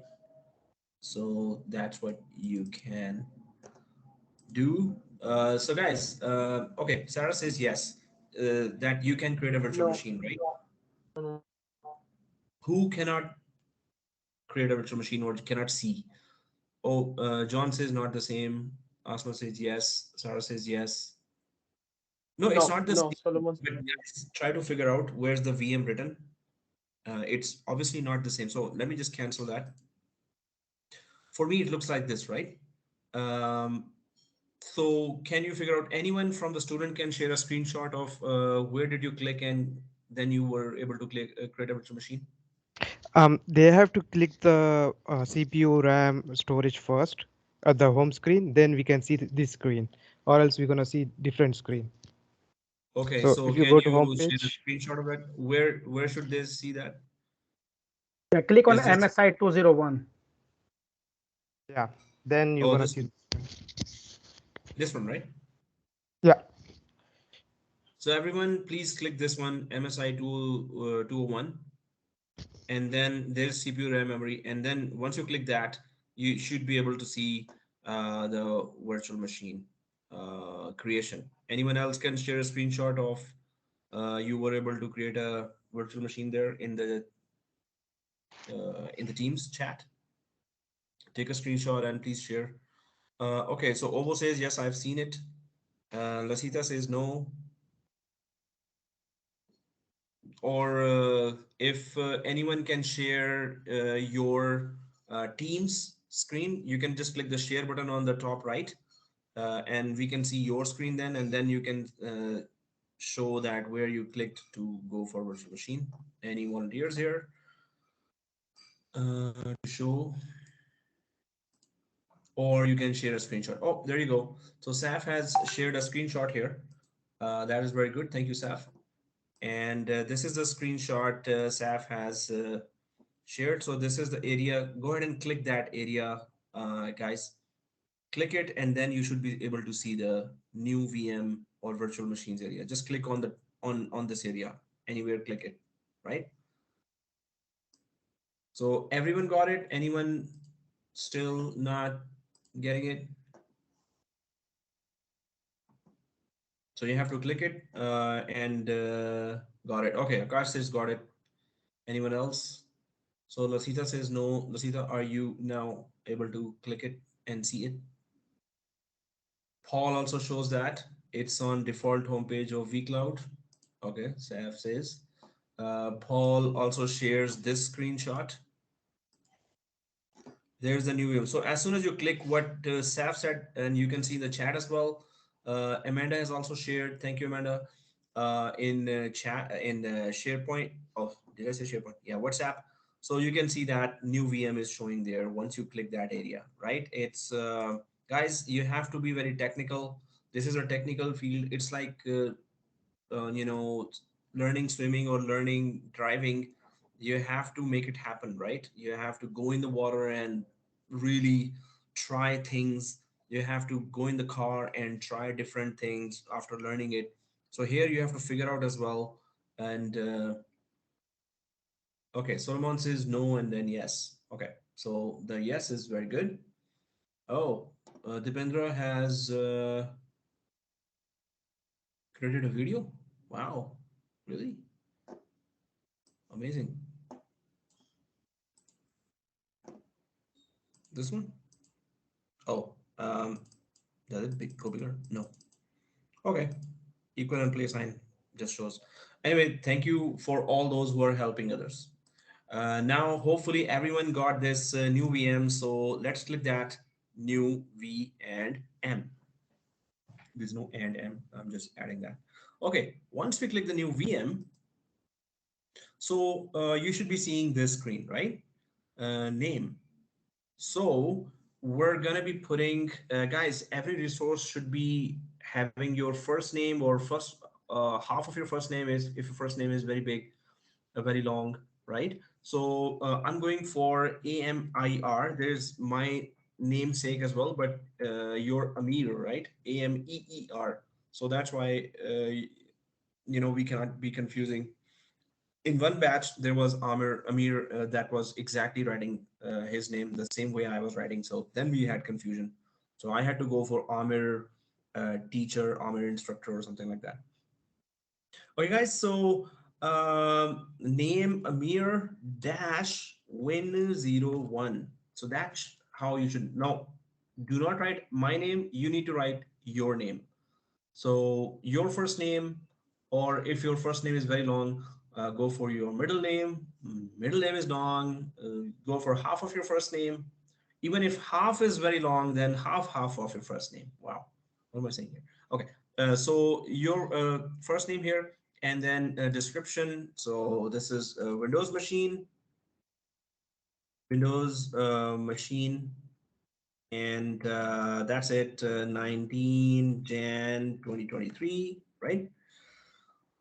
So once you have put in that information, then you can click new. So we're not going for from template. We're going for new. Why? Because then we can select, we can do some more customizations here, right? So we're going to do some customization. Okay. So first thing is OS family. So we're going to go for Microsoft Windows, right? So once we go to for Microsoft Windows, then we're going to go for selecting the operating system. And that is 2016 or later, the first one. So you can select 2016 or later. Ready? All right. So boot image, that's where we go for these things. And you can see the Windows 2019 showing here already. So we're going to select Windows Server 2019. Yay. Okay. So far, so bad. Oh, I mean, good. So we have uh, put put in the name. Now there's that customized size for compute. What is compute? Compute is CPU, cores, memory, storage. So compute, whatever the computer has to make your data requests, to implement your data requests. So that is CPU, how much CPU you want, how much processor you want, how much RAM you want, how much storage you want, right? So we may want to use as less as possible of that to give more.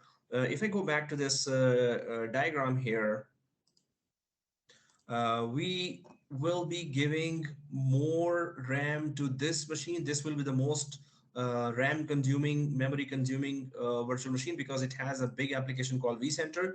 The rest of them will have 4 GB, 4 GB, and this one 2 GB. Right now we need to install this. We need a little faster operation. So we're going to give it 8 GB RAM, right? So this virtual machine temporarily will get 8 GB RAM. Later, we're gonna change it to 2 GB RAM, right? Once we have installed everything. Okay, so Asma says in the chat, I only have the predefined one, don't have the custom option. Is that the same for everyone, or so I'm gonna click the custom. Are you able to click that? Yes, no, maybe, maybe not. Everyone? Yes. Oh, hey. So Asma, maybe hey, everyone is saying yes. So Asma, I think which machine? I mean, is there any other option here? Did you click new here? Did you select all these? Um, Guys, is there any other new virtual machine that has lesser options? Everyone else is I able to got do it. that. So, okay, you I got it. got it. Good. Good. Okay, good. So here, guys, custom sizing, we're gonna stick to 2 virtual CPUs. That is good. It's okay. And cores per socket 1. So core is just part of the CPUs. 2 core CPU or 4 core CPU is just one physical CPU with actually four portions of it are being used as like 4 separate CPUs, while it is actually just one physical chip or CPU. So we're going to stick to 2 virtual CPUs with 1 core each. Number of sockets 2 as well, which is okay. The processor is okay. It's the memory, and we're going to give it's 8 GB, right? Don't change that to MB. keep it to GB, and let's just give it temporarily for now 8 GB.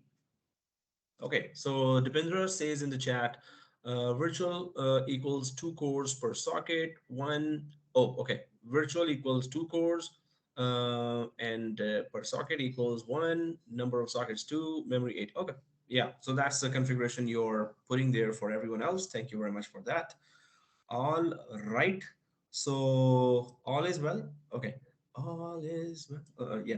Let's go ahead. And so here, memory 8 GB, and then we will check out the storage. So what kind of storage we need for Windows 2019? So what kind of storage we need for 2019? It's going to be 2019 basically needs 12 GB, 10 GB to 12 GB, but obviously we need to give it some more storage. So we can go for 80 GB of storage, which is more than enough, right? So 80 GB of storage for this virtual machine we are giving. This is the default policy. We don't have to really mess with the policy here. Yep, storage is 80. Wow, Dipendra, you're good. So this means you're putting it there for others. That's really appreciated. All right, let's get going. Okay, guys, so here 8 GB memory, 80 GB storage, network. So when it comes to network, yep, I have a question. sure. In the slide, we put the 2 GB for the Windows, right? So why we are taking 8 here? So as I said that it will be temporarily increased. And why are we increasing temporarily? Because we need to install operating system. That's going to take time. So we just want to speed up that process. We're going to install Active Directory, DNS, DHCP. That also takes time. If it is 2 GB, then it's going to be very slow. Once everything is configured, installed, then we're going to reduce it to 2 GB back, right? So right now it's 8 GB. Just to speed up the whole installation process. Okay, so networking, what do we do here? If we click this, so there is MSI 201 Internet 1, and then there is MSI 201 Internet 2. So we're gonna select any one of those. These are just two redundant networks connecting us to the outside world for internet. We don't really need internet for the duration of the whole course. Wherever we do need it, we will try to connect to internet, install what we want, and then disconnect again from the internet. But we're going to stay connected in our local environment here. Then there's a type of network adapters here that we are seeing. So we might have to change it later if things are not working for us. But we're going to go down to VMXNet 3. And we're going to, so I will be explaining the network types here when the network topic comes. But the vCloud has some specific configurations here. So I'm going to go for IP pool here as well. Later, we may or may not have to change these networking settings, or we can add another network card or another network card, either for redundancy or for having the correct configurations. But right now, we can stick to, okay, one more thing I just need to check here. When I put IP pool, E1000E remains the same. IP address is auto signed. So vCloud from Humber has provided a certain range for our labs. So it should be good. So yeah, I'm going to just go back here. This card actually has Pixie boot capabilities as well. What I just took a name of is Pixie boot, PXE boot, which basically does, suppose a virtual machine is there or a physical machine is there and it has PX pre-boot execution environment, PXE boot, Pixie boot, we say it. What does that do? It's a network card. Suppose this samosa-like shape is network card. Samosa is, by the way, my favorite snack. Those who don't know what is some, okay, let me just get back. Okay, so here it's later I'll show the picture to you as well. Yeah. So here, this network card here is if you want to boot from there. So this network card suppose there is no operating system here, right? Suppose there is no operating system. So it will still boot, or what is boot called? It is called start. It will still start the virtual machine, um, and connect it to certain DHCP. It will, suppose there is no operating system and it says, hey, where's the operating system? It's not booting, it's not starting. Then it checks the network card. Oh, it has PXE boot service. Then the network card, it runs the network card files inside, and with the help of that, those files, it just or code, it just tries to search some DHCP and get an IP from DHCP. And the benefit of PXE boot is then empty machine gets an IP address and is connected to a network, although it is empty. And then you can deploy an image of an operating system over the network to this machine. And when this machine restarts, it has Windows, it has working um, MS Office, it's the whole machine is just working fine. So PXE boot makes it happen. So that's the history of PXE boot. Okay. So why are we discussing that? Actually, we don't need that. PXE boot, we're not going to be doing a lab on that. But what is, because I said the terminology, so I had to explain that. Otherwise, we're just going to still use the server card, but maybe later we might change it. Okay, for now, this is the configuration. I hope nobody pressed OK, because there's a golden rule here. If I no click, you no click, with a perfect grammar, right? Okay, so it cannot be easier than this. This. Now, please go up here. We need to take a screenshot of this configuration, and that would be screenshot number 2, VM configuration 1. And then we're going to go down here. We're going to take a second screenshot of this configuration, and we're going to name it VM configuration 3, 2, sorry, VM configuration 1, configuration 1, snapshot 2, VM configuration 1, snapshot 3, VM configuration 2. I hope you're not confused. So I'm going to take a sample screenshot, but it will have my name. Obviously, your screenshot should have your name, not mine. All right. So I'm going to go ahead and take a sample screenshot here, put it in my slide. Obviously, at the end of the class, you will get the slide. So screenshot 2, VM configuration 1, right? Obviously, then you get the idea for the next one. Okay. No, just checking the design here. That is okay or not. Yes. Okay. So then we go for the second one. And we take a screenshot of that. So I will then know that how did you configure? Obviously, same, what I'm expecting. Oh, this screenshot actually does not have your name anywhere, but still, it's okay. Go ahead and take the screenshot still. And I'm going to put it there, screenshot 3, VM configuration 2, right? And right click, paste, and okay. So I'll take a screenshot of the screenshot so you could know that which screenshot it was and what was the label. Control S and screenshot 2. Okay, so I'll put it here. So that's a sample screenshot from my site, that this is the type of screenshot you need to take and the label you need to put there, and the second screenshot. So I should just put it in Teams then, or WhatsApp as well. I don't know.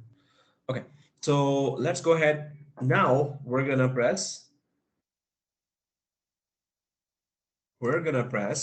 O and K.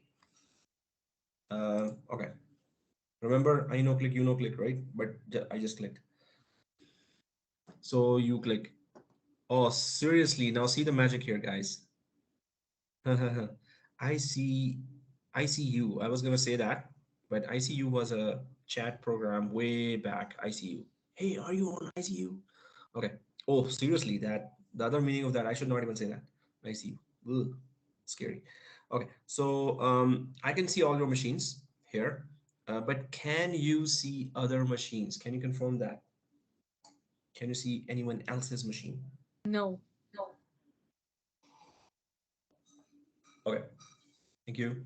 There's no voice no, and there's a chat no.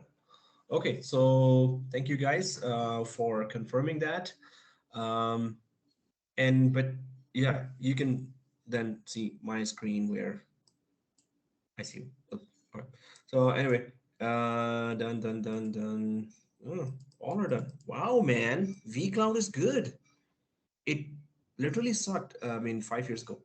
And I was in the college. I used to go to college, and all the students in front of me, and we are all doing vCloud, but we were using their network, where maybe thousands of other students were also using similar. Oh, whose machine failed?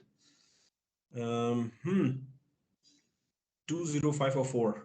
Who's that? Why some expire 29 days and other never expire? Oh, Hugo says in the chat. Oh, three failed? I think we're all doing it at the same time, so this happened. Why? So 8275 0504 7414. Okay, Asma says failed. And Hugo says why some expire 29 days. So Hugo, there's a policy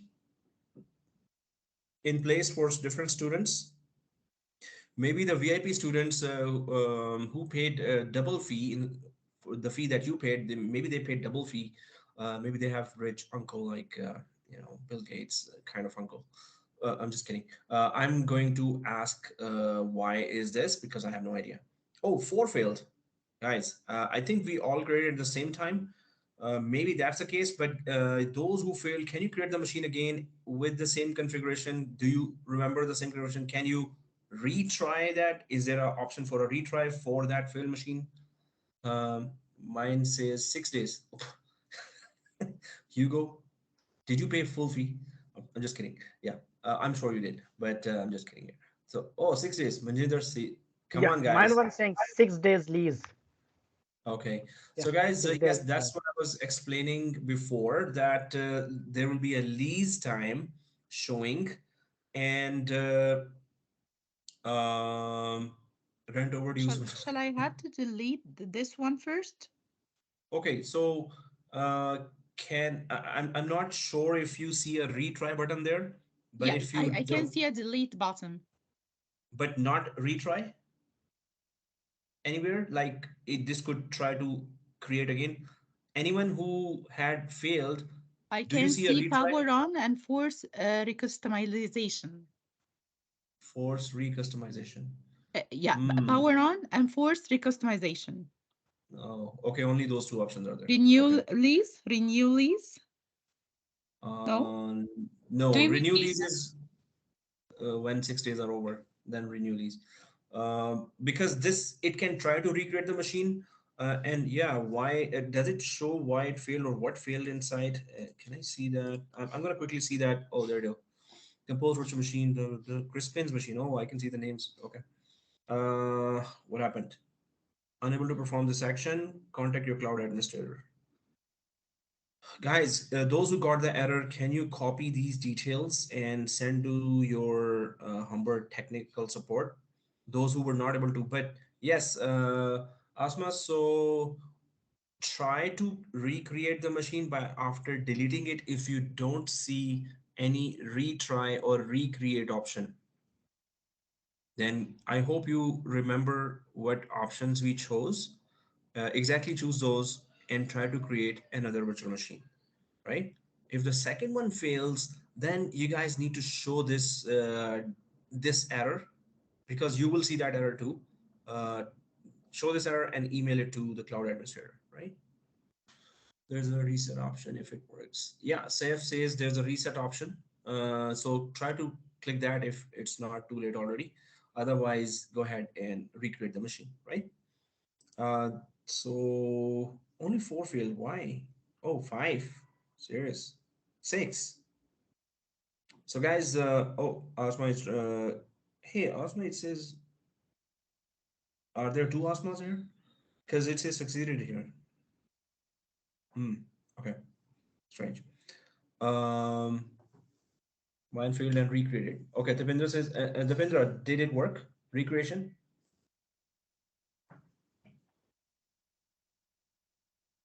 So you recreated and it succeeded? Or it is, are you recreating now? Okay. So there you go, guys. Even if it fails and you recreate, Dipendra, was there a recreate button or do you create a new one step by step? Uh, so did you create step by step, like just we did, or was there a button that you clicked? I created new one. Okay, okay, step by step. Okay, got it. So guys, if it failed, just delete your machine and create again the way we created step by step manually. Okay. So Sarah shows that over where is the reset option action list? Okay, Sarah says action list. Reset option is there.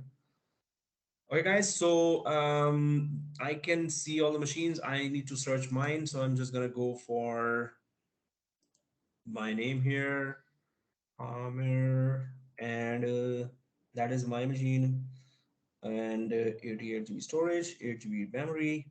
So now I can only see my machine because I put a filter here, but I still can see what you're doing here.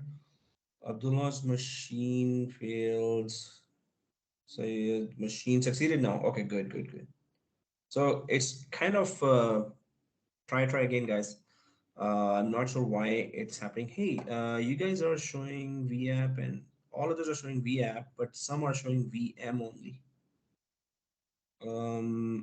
But no, some succeeded are also showing VM, so it's not VApp VM. Okay, guys, just retry and now, guys, here once this machine is created, then there's an actions button here and there's a details button here. And there's a VM console button here as well, right?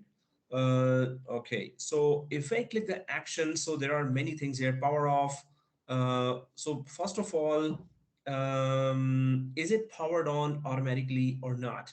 So there's a VM console powered on. So it says powered on here. And then there's a VM console, which is clickable. So if you click the VM console, what do you see? I'm going to click that and it shows me the console of a started machine or connected machine, and it's ready to install our Windows. Everyone or majority of you are on this screen or not? Yes, no, maybe? Can you show it again, please? From where? Yeah, sure. So I'm going to close this. Even if you close this console, the machine stays powered on. So once it is created, you can see, you can notice first thing is this powered on. Second thing is you see a clickable link here, VM console. So click on VM console, right? Okay, there's a lot of yeses. So everyone sees that. So go ahead and click VM console and it should pop up like a Z's. And mine is actually on this page. So I hope everyone's on this page. So many yeses I can see here. Amanda says yes, Sarah says yes, Akash, Hugo, Saif, Solomon, Sita. No, Solomon until here says yes. Sita says trying. Okay. And It's John failed says, again. I don't know why. what happened? Failed again. I don't know why. Oh, hmm. No, like you were creating, I saw with your name, it succeeded, then failed. So if it is failing again and again, Asma and others, then this is something that Humber should provide enough CPU and memory to all the students. Deepinder, are you trying to run the machine? So Asma, when you were running the machine, like machine creation was successful, machine running is failing. Maybe we used up all the memory, I guess. And few which VM option you are clicking to create VM, Asma? Saf says. If you want to show your screen, we can also guide you. Otherwise, it's there is only one option, new VM, right? There is no other option, right? But yeah, your configuration, Asma, and if you are creating this, so your option should be two CPUs, 88 storage, 88 GB, or 80 memory. I think I'm sure Yeah, you the know that. same. Yeah, the Okay. same. Okay, so if it's just failing for you, then there's something wrong with the your account settings. Can you send that error to Humber Tech? Because Rajib says my mouse disappeared when I moved to the blue screen box. Mine's working now. Ovo says, "All right, guys." Devinder says it failed. Ouch. Okay, so guys, those whose machines are failing, sorry, but you have to take a screenshot, take as much information of the error, and then go ahead, send it to Humber Tech or course coordinator, so he could talk to Humber Tech that. And this is all recording, so you have missed nothing. Don't worry about if we are going ahead, because we're this is all recording, so you will be there. You can do it tomorrow as well. Try to understand now what's going on, right? Because I need to show a lot of things, and I need to record a lot of things. Okay, guys. So, as I was saying, that if there's an error, then try to sit back and check what's going on. And when the video is there, then just follow, right? Okay, guys. Here, I'm gonna click that VM console here. Now, there's another trick, and that's really tricky trick. Wow, that's not even a word in English, right? Even in street language, tricky trick. Okay, so what happens here is that we are kind of keyboard based. So, the logic behind this mouse not here anymore, because there's a thing called VMware tools. VMware tools, and let me show you where they are. I'm just going to close this window. See this actions and install VMware tools. VMware tools, when they activate drivers, all kind of drivers in the virtual machine. VMware tools can be installed when the whole operating system is installed. And until the whole operating system is installed, I mean, we have to work on keyboard, and that's going to be very, very tricky. I'm trying to say it in a French way. Very, very. R is a peu. Okay, that's the only French I know. So here, install VMware tools. Without that, the drivers are not loaded, and this gets really frustrating.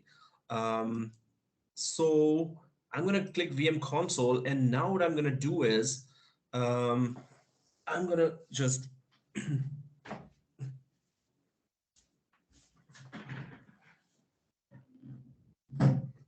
Can you just tell us again where we have to install the tools? that's the thing. We That's it. once Under the under the actions. Yeah, it's here actions, and this is how it's showing, right?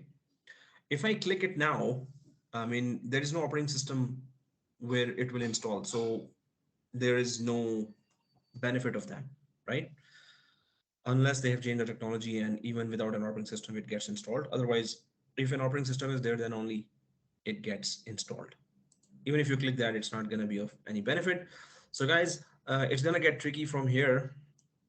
I'm going to click on top of the screen anywhere, and then I'm going to press tab on the keyboard. And some of you or many of you will be now in trouble. So next, see this? Next, I'm just pressing tab here. Tab is on your left side of on the keyboard, a bit longer key. And tab until you see that next. Okay, alt tab, until you see that. Oh man, even I cannot point the mouse, seriously. So press enter, it goes next, and then press enter again, it goes next. So tab tab tab tab next, and then press enter. So um and yeah, so I understand that it's gonna be, oh serious, a media driver your computer needs is missing. This could be a DVD, USB, or hard disk. You kidding me? Like I installed yesterday the whole thing. If the social media for on USB, oh, it is the social media is. I'm gonna press OK, and no device drivers were found. Press OK, guys. Are you seeing this, or is it just me, who the lucky one? Browse. For Oh, me, okay. yeah, for me it says select the operating system you want to install. Okay, you know what I did? Yeah. So sorry again. Can you ask questions again? Yeah, for me it says select the operating system you want to install, and it says Windows Server 2019 standard evaluation. So only choose the second option, which says standard and desktop experience, guys. Expect. Okay, It thank has to be desktop experience, guys. Everyone, if you are already there, it has to be desktop experience. If you go for the first option and press enter, enter, enter, it will install the CLI windows, which we don't need. I mean, it works with commands only. Then you have to reinstall again after deleting the machine, right? Okay, guys, what I did was I clicked the install VMware tools button at the wrong time. I'm just gonna click that again. I was not supposed to do that now. So I'm gonna click the insert media, and I'm gonna put my Windows Server 2019 here again. Now it's gonna go ahead because in the CD-ROM, if you click install VMware tools now, it's gonna remove the operating system and it's gonna map the VMware tools, which is not an operating system. So you have to go back. Suppose you click this, which you're not supposed to. Suppose you did click it, then go back here, go to insert media, select your Windows Server 2019 again, and press OK. If you did that, otherwise you don't need to do that now. If you are ahead, please ask me a question. Do not assume anything, because the configuration could be customized. I'll just close this, So we rescan. choose. I'm sorry. We choose desktop or CD drive. Is the second version, second one, desktop experience. Exactly. Second Um, one. how do I accept the license terms? Because even if I move the tab, it goes there, but I can't tick it. That's, keep clicking tab again or move the mouse out No. and then The try to move the mouse backspace. back in on the same window quickly and click on the window, then press tab and it will catch it. It's very tricky, thanks to VMware not loading drivers at the start. Okay, this is not really going to press escape. I'm just going to press escape. It's going to try to restart again. Then I'm going to choose. Oh, yeah, there you go. Install. It's all keyboard based, guys. Standard Data Center SAF says it's standard desktop experience. So I'm just going to write that here in the chat. Standard desktop experience. Everyone. Okay, so I did that bad mistake of pressing install viewer tools, and it just okay. What I'm gonna do is I'll just shut down the machine, and it started again by selecting the correct media. I'll just power off my machine. You don't need to do that. I just did a stupid thing. I clicked that install viewer tools, which I'm not supposed to click right now. It's powering off. After that, I'm gonna change it VMware tools. I'm gonna remove VMware tools from CD-ROM and add 2019 Windows to CD-ROM again. Insert media, select 2019, insert. Now I'm gonna start my virtual machine again and power on. Okay. So Manjinder says in the chat, how I select that? Use arrows, Saf says, Ovo says, use spacebar to accept license. Oh, there you go. I used A Spacebar. button. I used Spacebar. A. Okay. No, Manjinder, then put your mouse or click your mouse, take your mouse out of the virtual machine area and then put it back again there. I'm coming there, so I'll show as well. Okay, I'm back. Okay, thank God. Tab, tab, tab, tab, enter, enter. Seriously, back to the Stone Ages when there was no mouse. There were just mice, but no mouse. Wow. Okay, anyway. So go, go, go, move it, move it. Come on.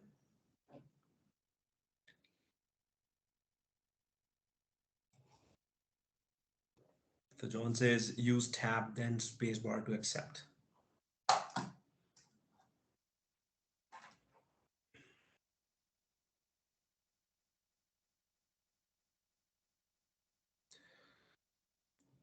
Setup is starting. Now, since everyone is But doing I'm that, not yep. able to select the accept license term. I'm trying too much, but how can I do? Tab is not really highlighting it.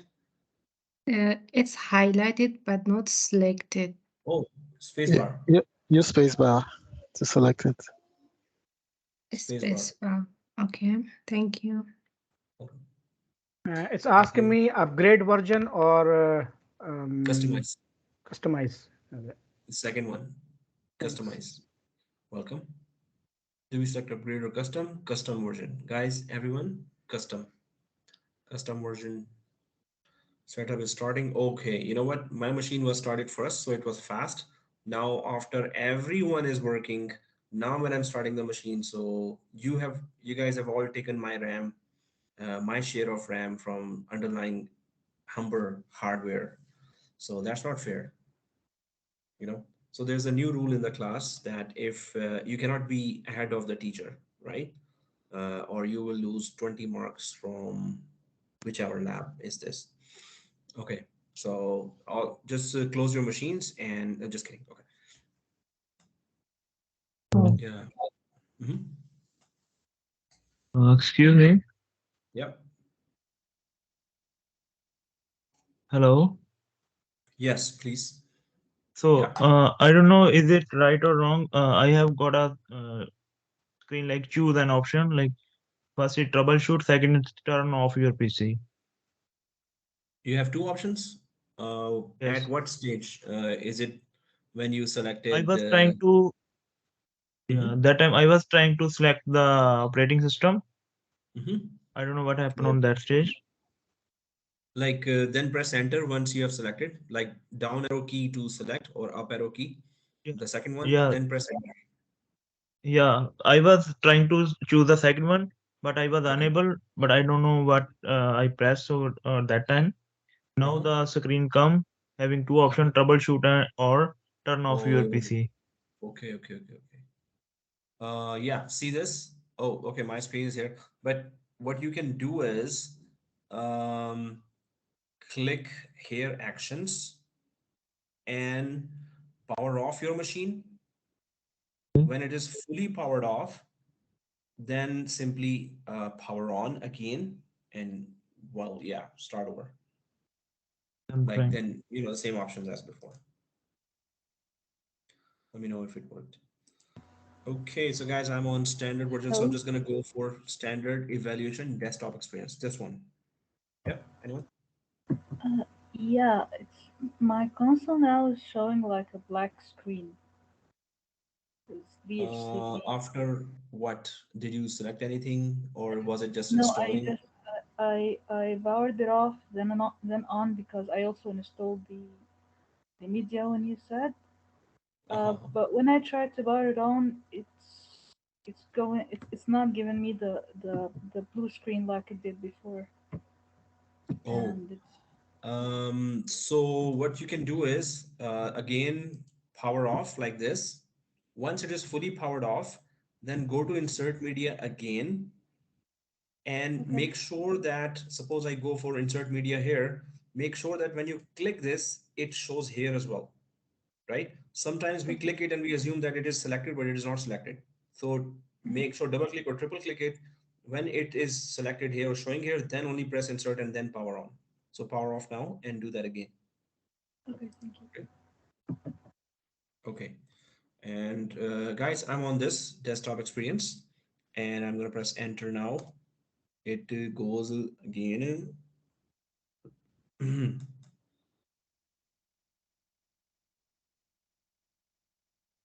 Dipendra says Windows setup, select driver to install. Oh, in that case, you have to power off. And Dipendra, if you see that, then better power off. When it is fully powered off, then go to actions, insert media, Dipendra, and then select this. Make sure that it shows here. Then click insert, and then power on the machine again. It should work. Okay, guys, I'm on this. Um, license agreement. I'm going to press tab. Yes, it shows. I'm going to press space bar like this and press tab again. It shows the next selected. I'm going to press space bar here as well. Wow, really?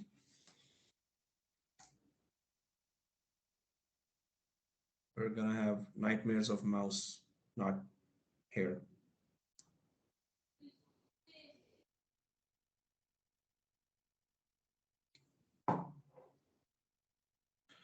Okay, guys, if this comes, upgrade or custom. So obviously we don't have anything else. Oh, I clicked the mouse on the right place and it selected custom. We need to select custom, down arrow and space bar. And then that next screen comes. In that screen, we don't need to make separate partitions of this. Well, I'm just going to press enter. And it goes ahead or not, or yes. Okay, so Amir shows, okay, good. So Amir shows the screen where his Windows is on installation screen, which is good. It shows percentage. My Windows is showing percentage. Phew. Okay, that was nothing what we just saw. I mean, the actual thing comes when you have to log in and actually install the VMware tools. I mean, that's going to be another big challenge coming your Mine way. is done. Oh, wow. Okay, RF says is done, so that's very good. Um, guys, okay, I need to give you a class password. All right, okay. RF shows the screenshots there, so this means, okay, that's very good. Guys, minus 20 marks. There you go, Dipendra, you're right. So RF minus 20 is the temperature, right? Okay, so here, because you're ahead of the teacher, right? That's a new rule. Okay. So guys, there's a class password that we always use, or I always say, small ABC, capital ABC, shift 123 without shift 123. It's in the chat now, the class password. I'll put it here as well, that we use a class password and lab rules. Okay, so there's a class password here. We'll configure your first VM. We will install. Okay, there we go. Class password equals small abc, capital ABC, shift 123 without shift 123. But you can give your own different difficult password as well. Otherwise, if you forget it, that's going to be a big problem for you. So stick to the class password, or whatever password you give, do not forget it. So Akash says, what should be user? User is administrator, Akash. It's by default administrator. We cannot change that. Just give the password two times. Devendra says standard evaluation or data center. So it is standard evaluation with desktop experience, the second line, right? The second line. Yeah, Manjinder, you have a question? Your hand is raised, so maybe it's tired now.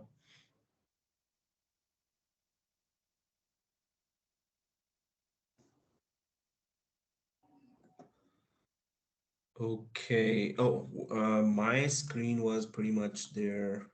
Oh, it's still on 50%. Like they've allotted me the slowest CPU and RAM from vCloud. Like seriously? Yeah, exactly. No. Yeah, it's my kid on games. Seriously. No, all good. So Maninder says no. Why? Okay, if you want, you can share a screen. I can guide you, or you can share. You can take a screenshot of the error. I can tell you what to do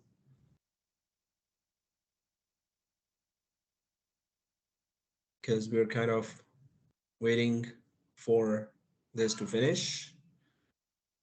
Uh, okay, so while this is going on, so I was talking about a very Teacher, good sorry, thing. just a Yeah, quick you're saying? question.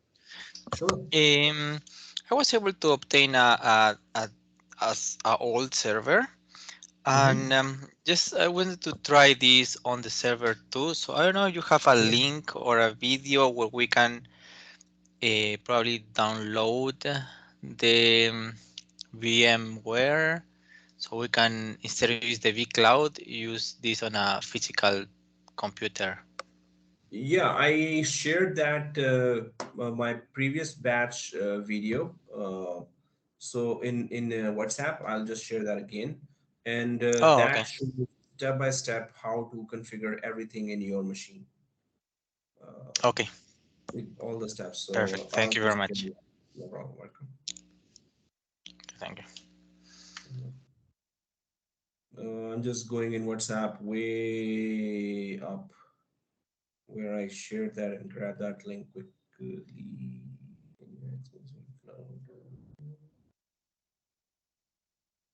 Somebody means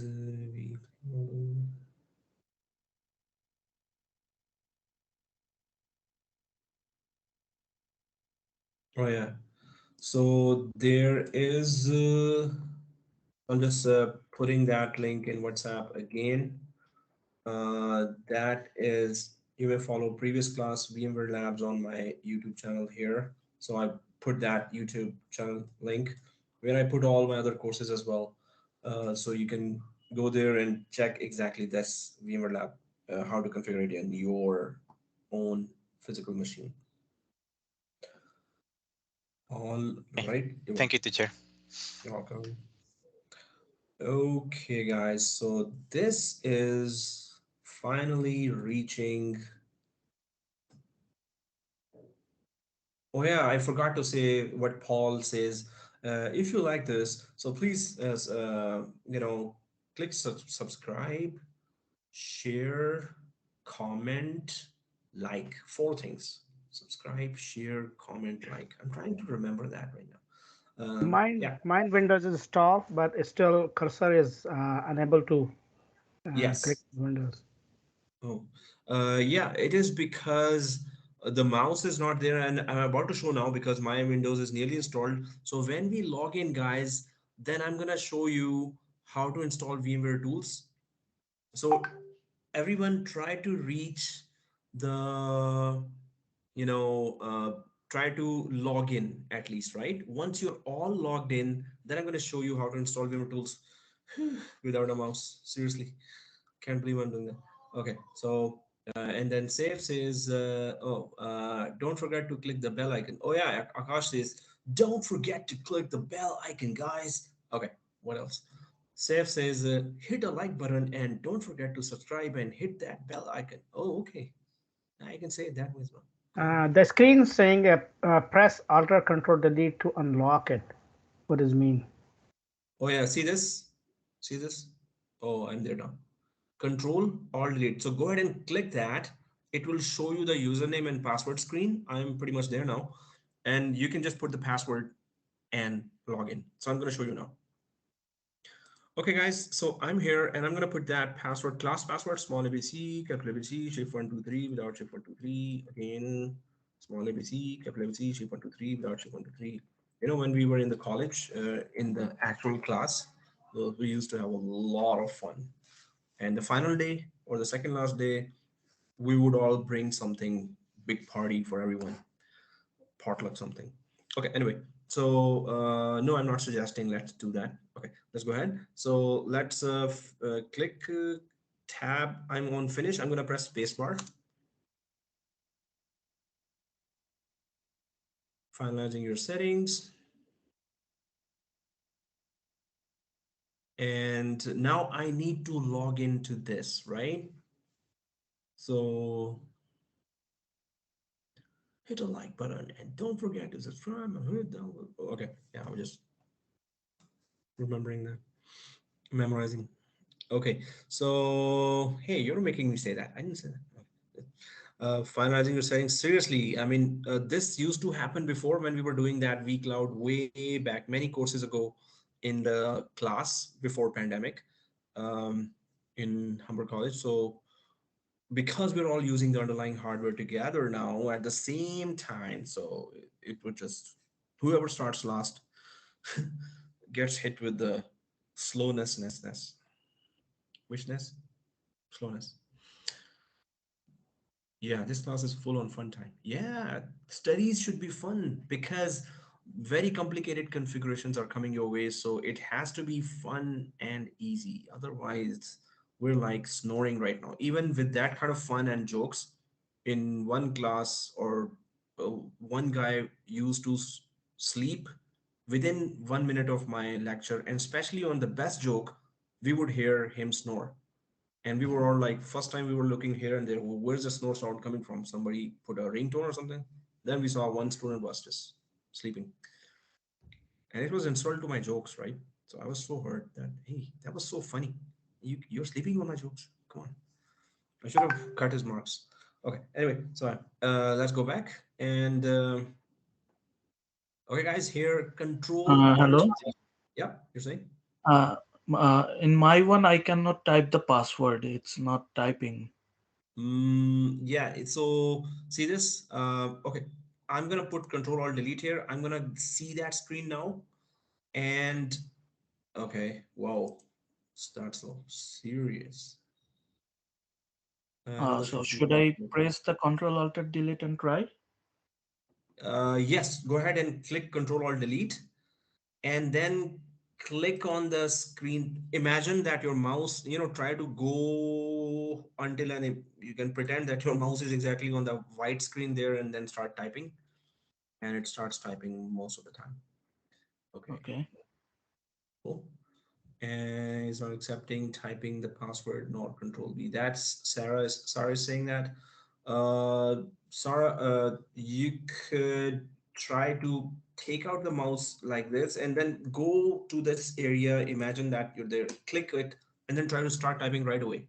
And it mostly works. I mean, these are some weird steps that we are going through in 2023.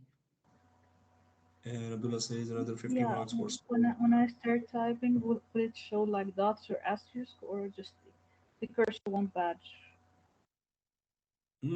That's very strange because so you have to take out your mouse again and put it back here, click somewhere once only, and then try to start typing password. It's kind of like that. I mean, because it didn't load the Yeah, I mouse know. where's okay. Because I tried clicking like Uh-huh. Control Alt Delete up, and it doesn't give me the screensaver that's here.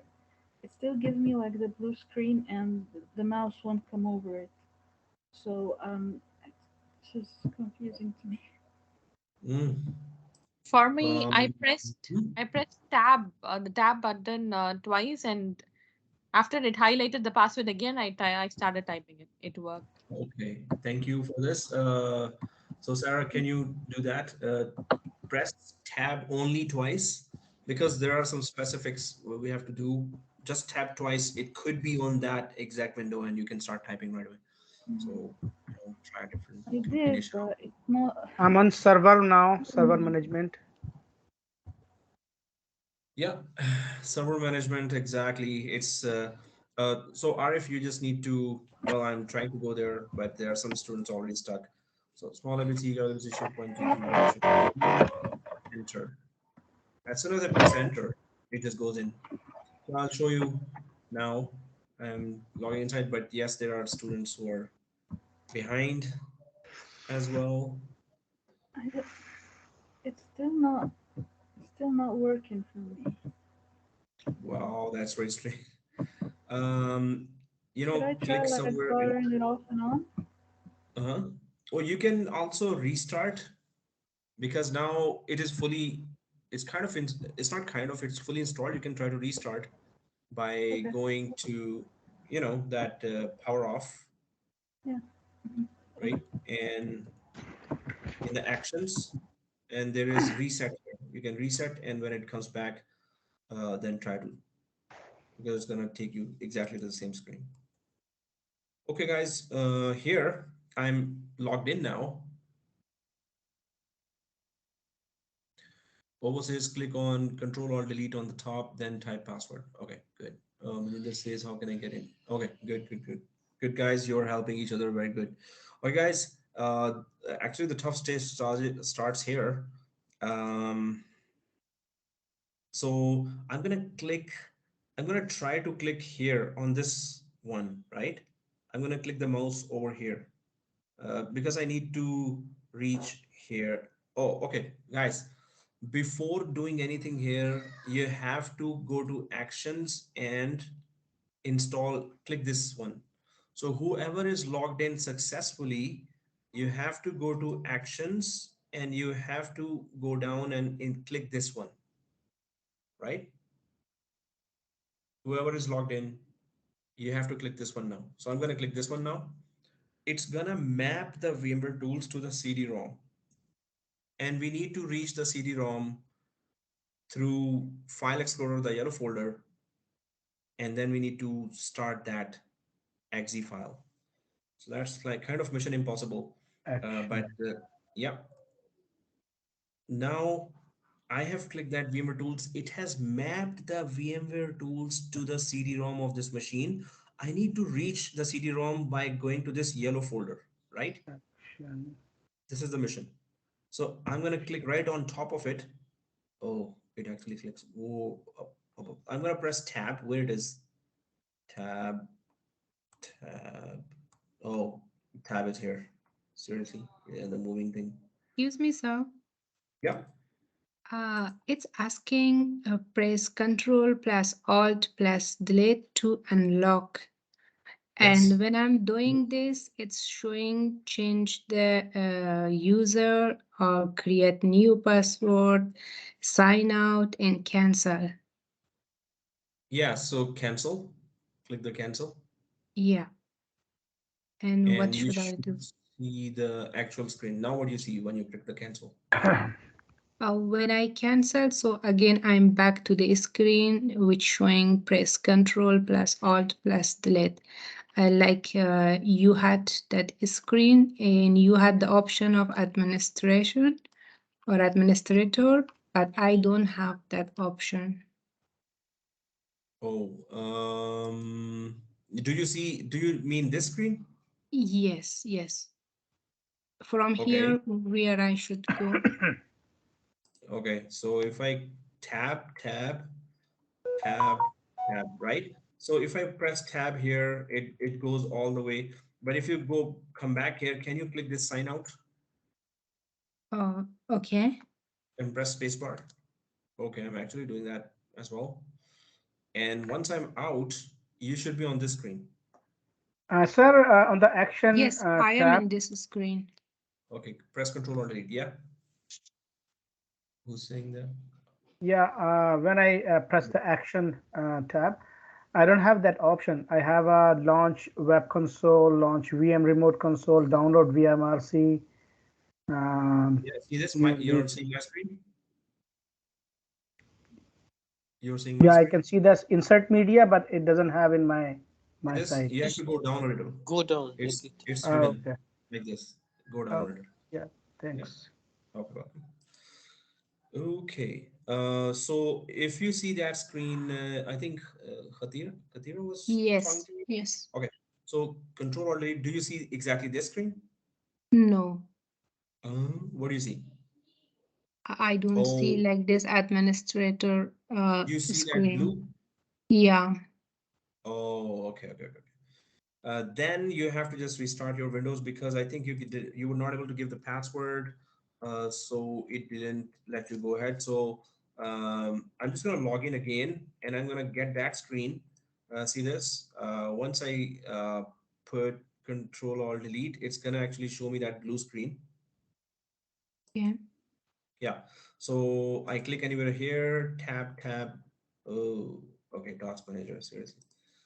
So you just need to basically um, restart the machine. Either you can do it better, do from outside actions, power off the machine, keep it powered off for 30 seconds or 10 seconds, then power on again, and then tell me where it stops. If the window is corrupt, then you have to delete the machine and create a new machine and install Windows again from the start. If it's corrupt and it doesn't let you see the password screen, username, password. But power off, power on, let me know where it stops, right? Okay. Okay. Thank you. Cool. Welcome. Okay, guys. So I'm gonna go here. I'm gonna try to reach this guy here, this one, and tab. Oh man, seriously. The tab actually goes to all this area. Um, so I need to reach the. I've been trying for like 4 minutes and tabbing. It's not even reaching to that folder option.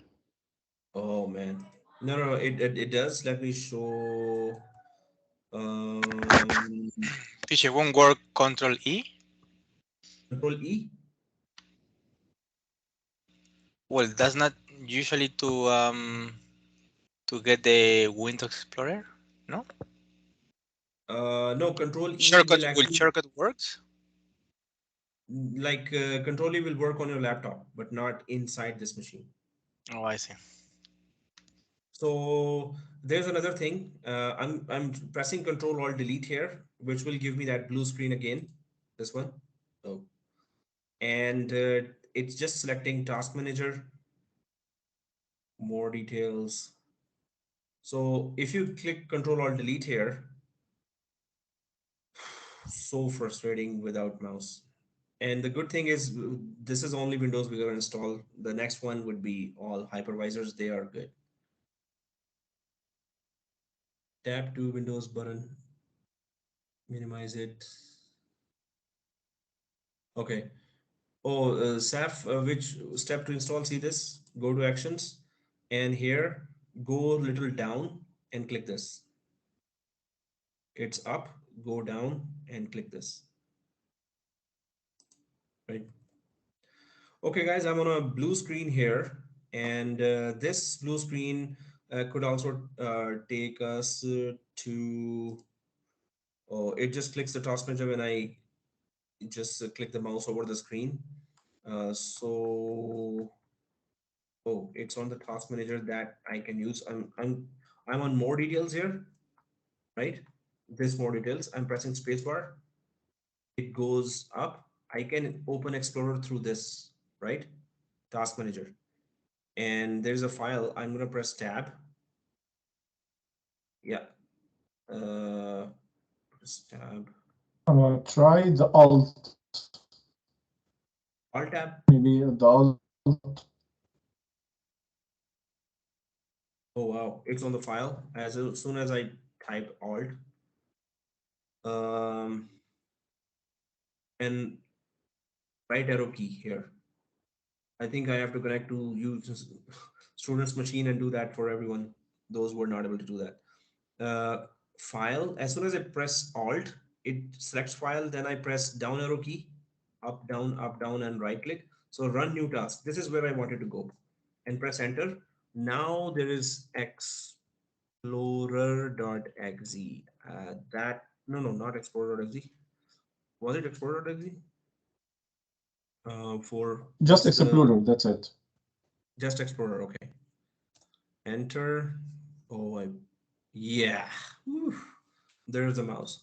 You know what, guys? If it's too tricky, then we have to connect to other screen. Others who are unable to do that, you can let other students who have done this, remotely connect to your screen and let them help you.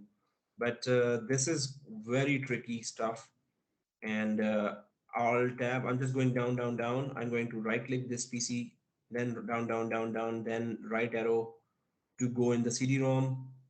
Oh, this doesn't have VMware tool. It has actually the other one. So I'm gonna go up here, put the VMware tools here because I need to see in the CD-ROM VMware tools, right? Install, and it should change. Yeah, it's changing to VMware tools now. There you go. VMware tools are here now. So I'm gonna go down, down, down, down, down, down, down, down. There is that right click, and if I press enter on that, on the right side, now I see the file, and I need to reach the setup 64, the second last file. I'm gonna press tab to go to the other screen. Tab. There you go. I'm on the other screen. Whew. Okay, setup 64 is there. I'm down, and I'm gonna press enter on top of it. And now those, what do I say? How do I curse this? But that VMware tools will install, which will then restart. After restart, you will get the mouse. Oh man, this tests your technical abilities, or just how good are you with mouse and tab and spacebar. Seriously. It tests your patience as well. And patience, especially patience. Yeah. Paul Uh, says so can frustrating notes. Yeah. Yeah. yeah, can you actually tell me what to do after I click more details in Task Manager? Oh, Can you like good. You're there already. Cool. Uh, Brett, you need to reach the file on the top left of Task Manager. If you press Alt at that time, it selects that file.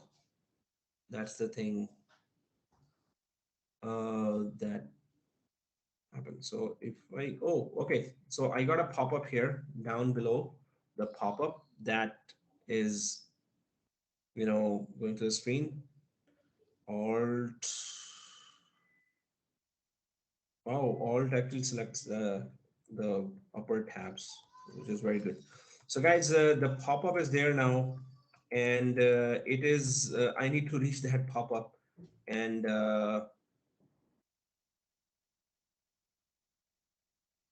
okay, Alt tab or Shift tab to move to the other screen, and that pop-up is actually down at the bottom here. This is the pop-up I need to reach, and then simply run the wizard and install. If I click the mouse directly on the top here,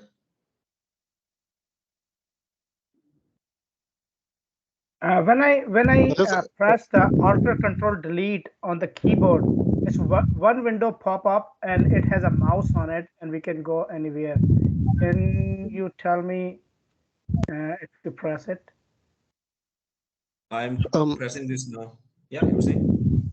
No, hello, sir, could you physically on the keyboard. Okay.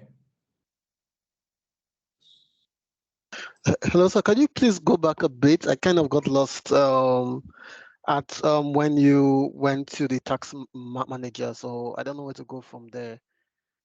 Kind of Like lost this, my you're on way the over task there. manager now? Um, I can go to tax manager. I think you were trying to remove one of the windows. Um, and you went through tax manager to do that. So I'm kind of lost around there. Yeah, so if you're on the task manager, press Alt key on the keyboard once, and the file will be blue on top, as you can see mine. And when you Okay. press down arrow key, it shows you run new task. Okay. And then press enter on the run new task. Then you just type Explorer. Yeah, what exactly? So Explorer, and then press enter. So then it takes you to the, and you install the tool. What we option to choose complete, custom, or oh, okay. So Saf, you're there. So it's uh, uh the first one, the default one. Press next, next, and install and restart. Okay. Excuse me. So yeah. So when I open using Task Manager, there's the option Mm-hmm. like more detail. Mm-hmm. So I need to explore the more detail option or something else. So press Alt key once on that, and it should make that file blue. I'm on the window. There is no option like no file option. It's just a task manager, and under this server manager, and at the end of that box, there is a more detail or end task. Okay, so you know that this one that I'm pushing right now. So if you're on more details or few details, just press Alt on the top like this. See this? If you see my screen, I'm pressing Alt and it selects. I'm not pressing Alt and it does not select. So pressing Alt and then down arrow key, and then it shows this run new task. So you can click fewer details and press spacebar on the fewer details, spacebar key, and then Alt like that's on the top. Then it should select that. Or guys, let me finish this and then we can connect to each other's machine, and we can one by one. I can connect to your machine and I can take over and try to do it for you, or I can tell you go there and go here. How about that?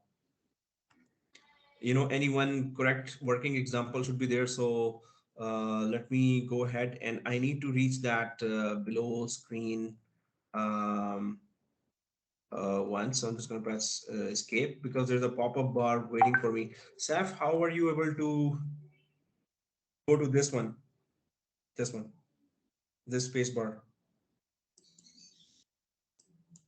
So I already minimize all the applications before installing.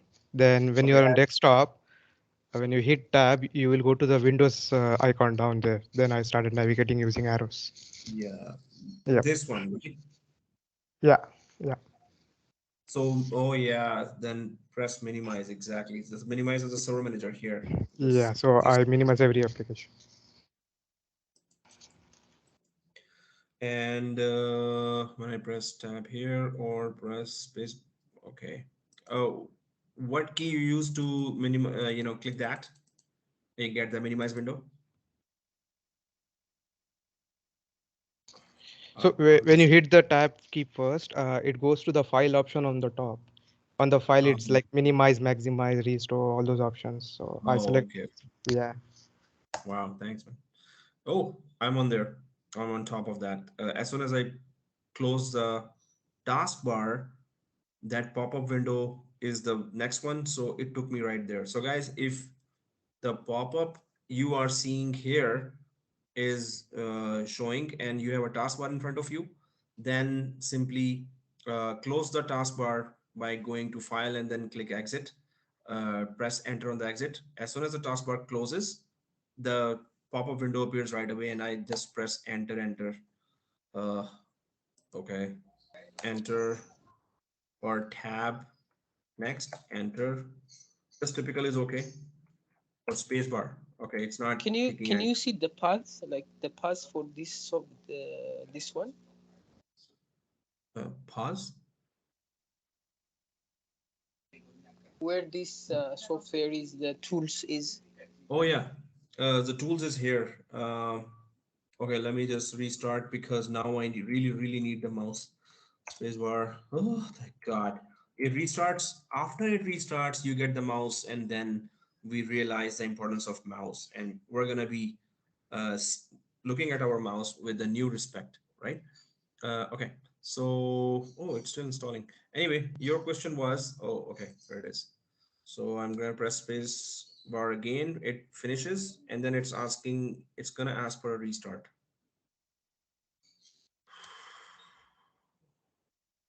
And please ask for a restart. I'm just waiting for the pop-up, then I'm gonna show you.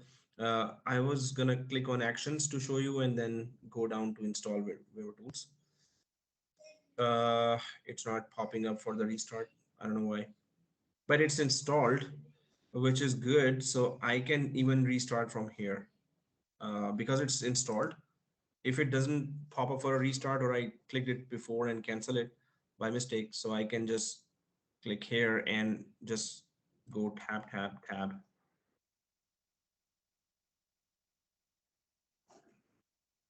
I just need to restart the machine. Okay, your question was where's the install? So go to actions here and go down a further, and you will see this. Someone asked me that question. Not Where that is one. that? Not that one. Okay. I'm already in the Explorer. I can see my PC, this PC desktop local disk, but I don't know where that. Okay. Let me then. Uh, so Minder says, no, mine is not working. Minder says, what if we had touch screen? I have touch screen actually. Does it work? Hey, it's like a mouse, right? So why would it work? Seriously, it's working. Kind of not. Okay.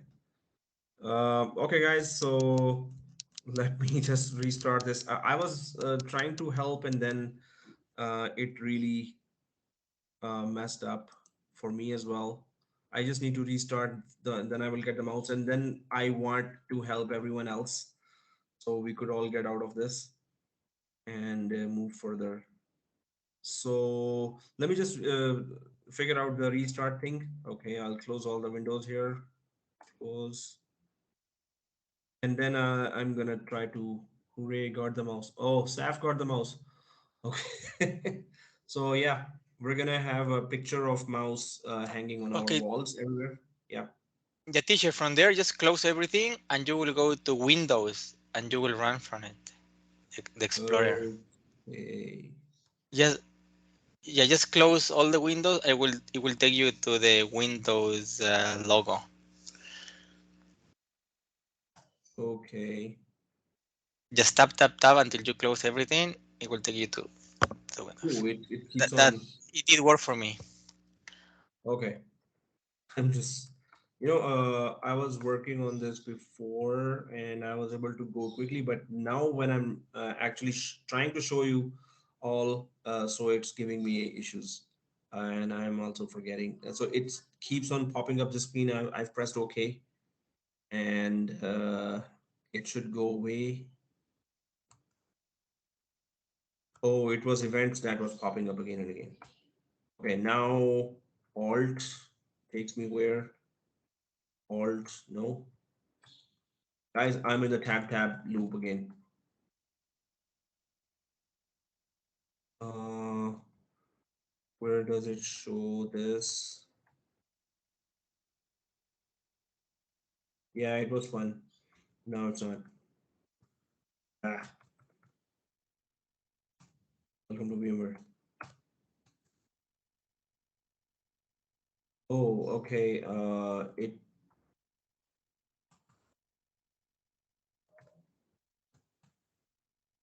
Control Alt Delete on top. Okay, and run Task Manager again. Okay. Alt F4 closed my whole window. No, no, don't press Alt F4. It closes the current window. Okay, so when I click anywhere here, it just takes me to the Task Manager. Then I press Alt here. It lets me select the file, right?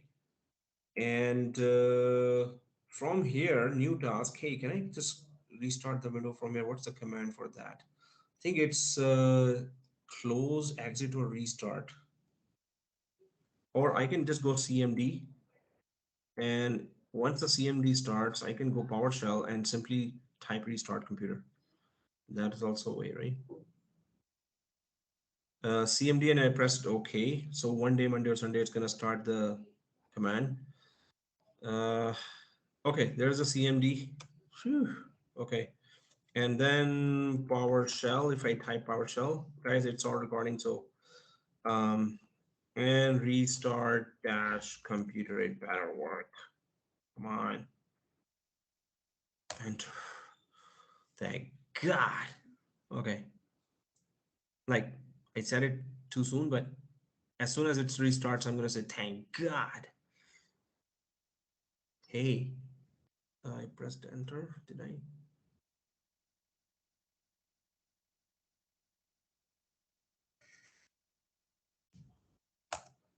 Okay, thank God. And it restarted as well. Is my mouse here? Oh, um, Mouse. There you go. Paul draws the mouse. We have new respect for mouse after today's class. Oh man. Oh, it's back. Hey, where's my serious? It didn't give me it didn't give me the mouse. Okay, it was installed. The VMware tools were installed. I'm just gonna simply go the most, you know, um, annoying way. I'm just, when we are frustrated, we just turn off everything. So I'm just closing this, powered off, and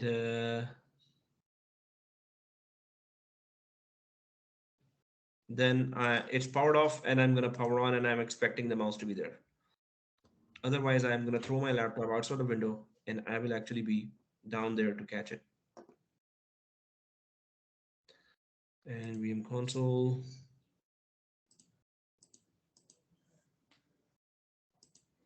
Guys, everything is slow because of, everyone is working. Okay, guys, so mine is kind of okay. Those who were not able to do that, we can help those. Now, one by one, you can share the screen and I can try to go there. You can also share screens with your classmates, and we can help each other. Guys, we need to get the mouse, and for that, um, let's help each other to get the mouse. The objective is get the mouse.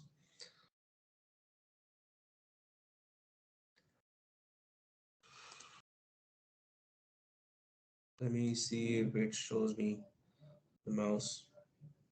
So anyone who needs help, can you? Oh, seriously, I didn't get the mouse. It didn't get installed properly for me. Guys, can you also help others, those who got the mouse? Can we take over the VM of other classmates? Takeover. I don't think. I think a student can share his or her screen. Uh, Can I share my screen so you could just yes. directly? Okay.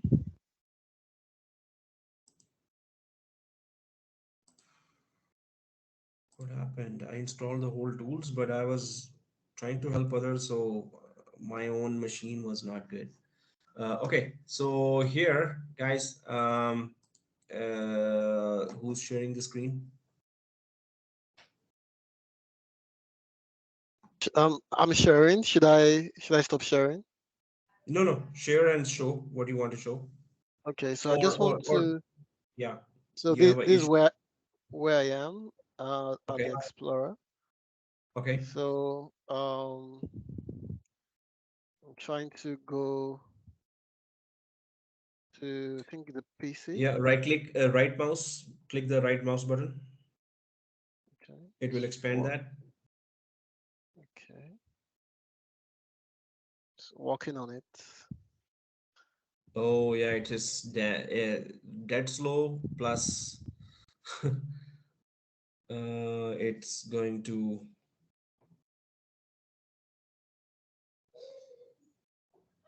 give Okay. the response very late. Oh, also you can see the D drive o- that oh, it's D drive has operating system there. So can you go back to the vCloud screen?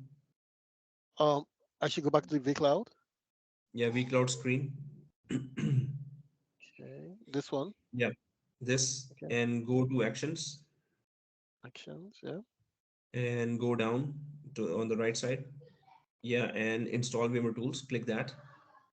So Once you click that, now go back to your virtual machine, okay. Oh, and now you have those tools. Okay. okay. So now you have to go, yeah, there you go. You're going down, and enter on this screen just once, Okay. and it might there will be a pop-up coming. You can drag your window up a little so we could see the bottom of this. Yeah, Oh, there's that a pop-up one. now. Yeah. Okay. So Now you need, let's get there. you can't reach there, right? So you can go to the Control Alt Delete on the top left. Okay, Try this one. Control. Oh, Control Tab. Paul says. I think it's Alt Tab, not Control Tab. It's Okay, Alt Alt Tab. Tab. Okay, I should Alt tab. Alt. Click on the Tab. screen, then Alt Tab. Okay, screen. Alt tab. Ah. Yeah, Okay. it takes you out. Yeah. It takes me out.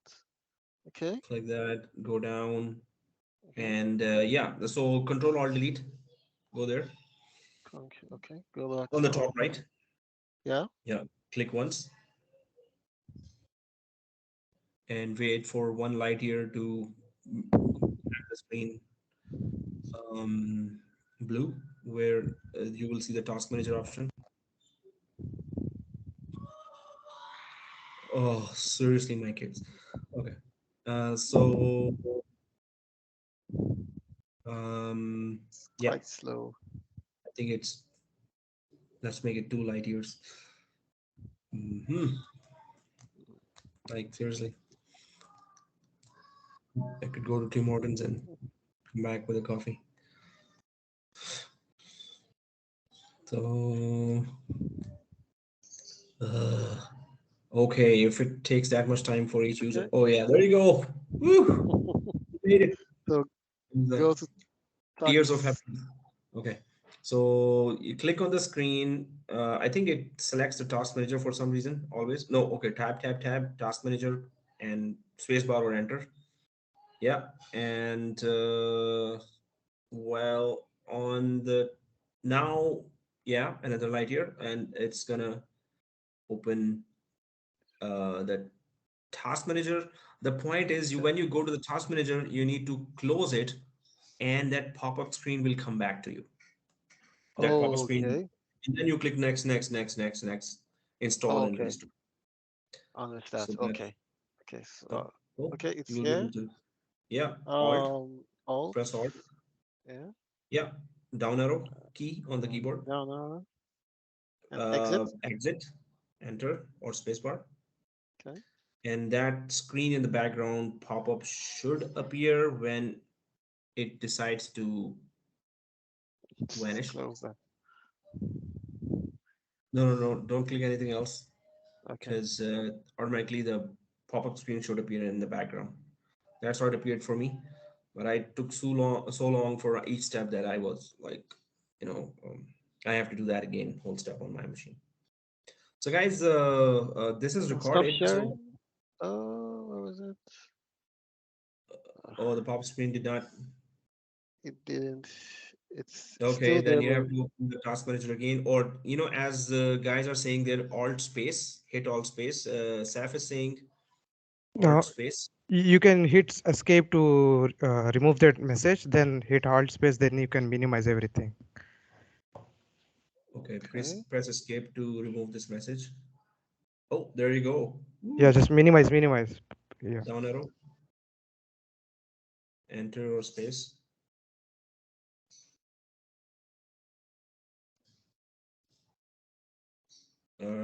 You're pressing enter or space.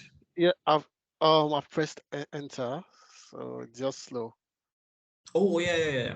I forgot. So I could have gone back in time, made some changes to the main events, and come back, and then Teacher, quick question. We install the complete or the typical yeah, in it's the typical. tool setup? Typical, okay. Yep. And next, install, restart. So guys, before next class, we need to get, we can call it mission mouse, right? It's mission mouse. Everyone needs to get the mouse back. You can see this video and you can see how we are trying to really get the mouse. So who can, there's a, they say who will build the cat here, who will build the mouse. That's the main mission here. So once we get the mouse, then we're gonna go for DNS DHCP Active Directory. I'm gonna go for step by step. So I think 1 week is good enough to do the mission mouse. All others, please help all others. That's my request. Get the mouse. Yeah. Okay. So mission accomplished for some. Oh, hey, what happened? Okay, the install VMware tools is unmapped. So, oh, you have to go back to the uh, go back to what? So I'm missing my dinner now. But yeah. So go back to the vCloud screen. Go to Okay. Actions. Click the VMware tools again, and then again, yeah, do all these steps. Yeah. But the icon is still there. Can I just go Yeah. see if I can click it? Yeah.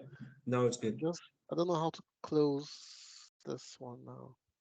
So, guys, everyone, mission mouse, and please help others.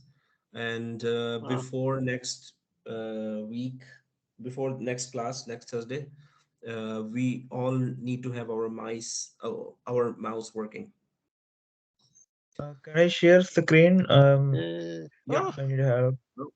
Oh, you got it. You got it. You got it. You got it. yeah, Hey, I'm oh, almost there, but it's not getting no, no, to no, no, it. no, no. No, no, no. Hit a tab Oh, when you listen. get on Internet Explorer, then use arrow. Hit tab, tab. Yeah, now arrow, Right. arrow. No, Okay, no. okay. Oh, listen. Oh, listen. Slow. Yep. One more. Tab Yeah. Tab, again. One more tab. Don't tab. do anything else. Now arrow. Now, Arrow. right arrow, right arrow, right arrow. Yeah. Yeah, you got it. Oh, nice. Now, Yay.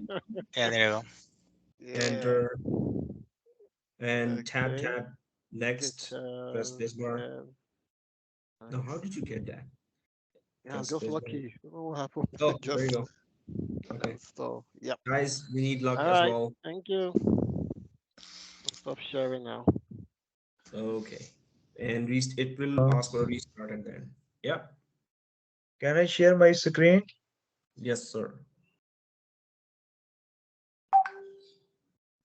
So there's a lot of sharing in the or message sharing in the I'm on this screen now. okay. So you need to click Alt Control Delete to get the task manager. Yeah, I done that step. Oh, okay. No, No, no, no. I just done the steps. Yeah. Uh, y- So you can use yeah, again Alt and space to minimize. Then you will be on desktop. Then it's the same again, just like we did. okay. Sorry. Alt Hit tab, Alt and space. Alt plus Alt and space. space. Make sure you click the screen. Make sure you click the screen before you use the keyboard. Okay. Click the No, screen. in the center. No, no, no. The center of the screen, the virtual machine screen. Yeah. Now. Oh. Hmm. You're Again. Alt. clicking on top. No, click the screen. The arrow should. Yeah. Click the screen. Yeah. Now try. Why it's not working? I'm trying so long. Yeah. Now it's okay. So don't move the mouse outside in the white area. White area is no-go area. Yeah, here. No, this is the no-go area. You're doing it a go-go. It's no-go. So go inside the virtual machine. Click inside virtual machine. Okay. Now alt space. Try. Oh, you need Looking to for show the my. bottom of the screen as well. Master G. Okay, Master G is known as the respected teacher, right? So okay, and so can you show the whole screen? Um, the bottom of the screen as well. Yeah. So now your mouse is inside the virtual machine. Yes. No. Now I'm in the center of the screen. So now Okay. tap to release the Windows Alt So space. first click on it. Click on the screen. Oh, Ovo got the mouse. Good. Catch the mouse. because mouse is not working on the screen. It's behind the screen. So who is? Yeah, it's Manjinder. So Manjinder, um, you have to click the screen itself. The Windows screen. Windows. The mouse should not be shown. Yeah, I'm in the center of the screen. Okay. No, don't move the mouse Try tab while you one. are pressing Just try Alt tab space. one. Sorry? Hmm? What was saying? Click it, click it. If clicking is not working, then this is something new. I didn't see this before. Alt space. Alt space. Oh, it just pops up that window. The other window is working, but the main screen is not working. So then turn off and turn on again and go Alt space again. I tried 3 or 4 times forward. No, no, don't go full screen. Just uh, put the screen as you know, yeah. Go for half of the screen. Like, don't go full screen. Yeah. Now, put the mouse inside and Like then this. do Alt space. Yeah.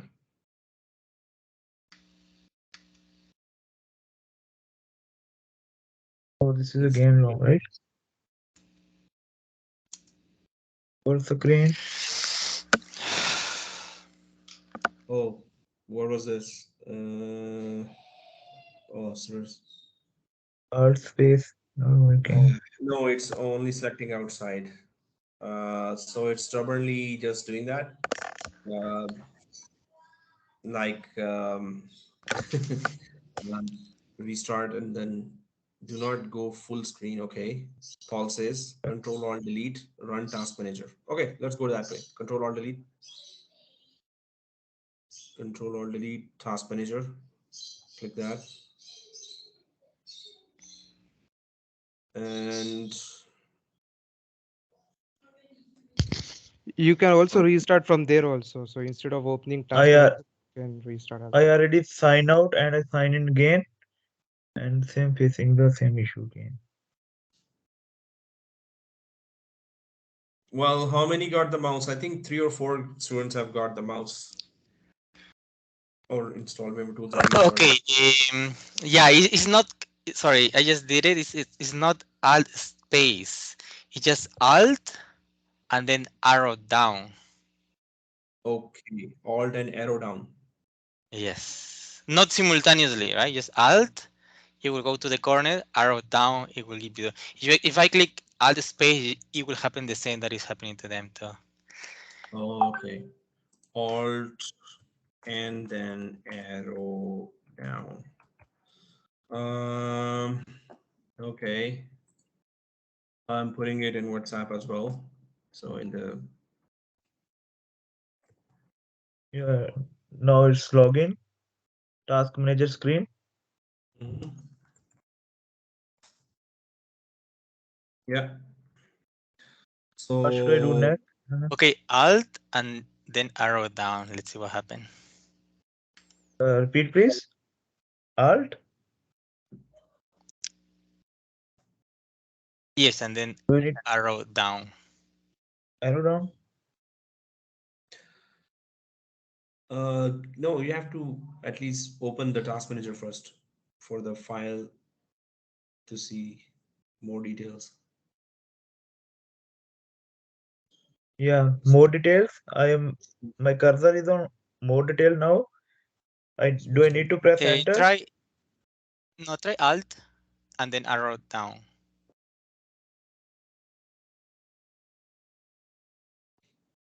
Nothing happened. Nothing Mm, happened. My cursor space is bar. on more detail. I I'm think sorry Alt to D. interrupt.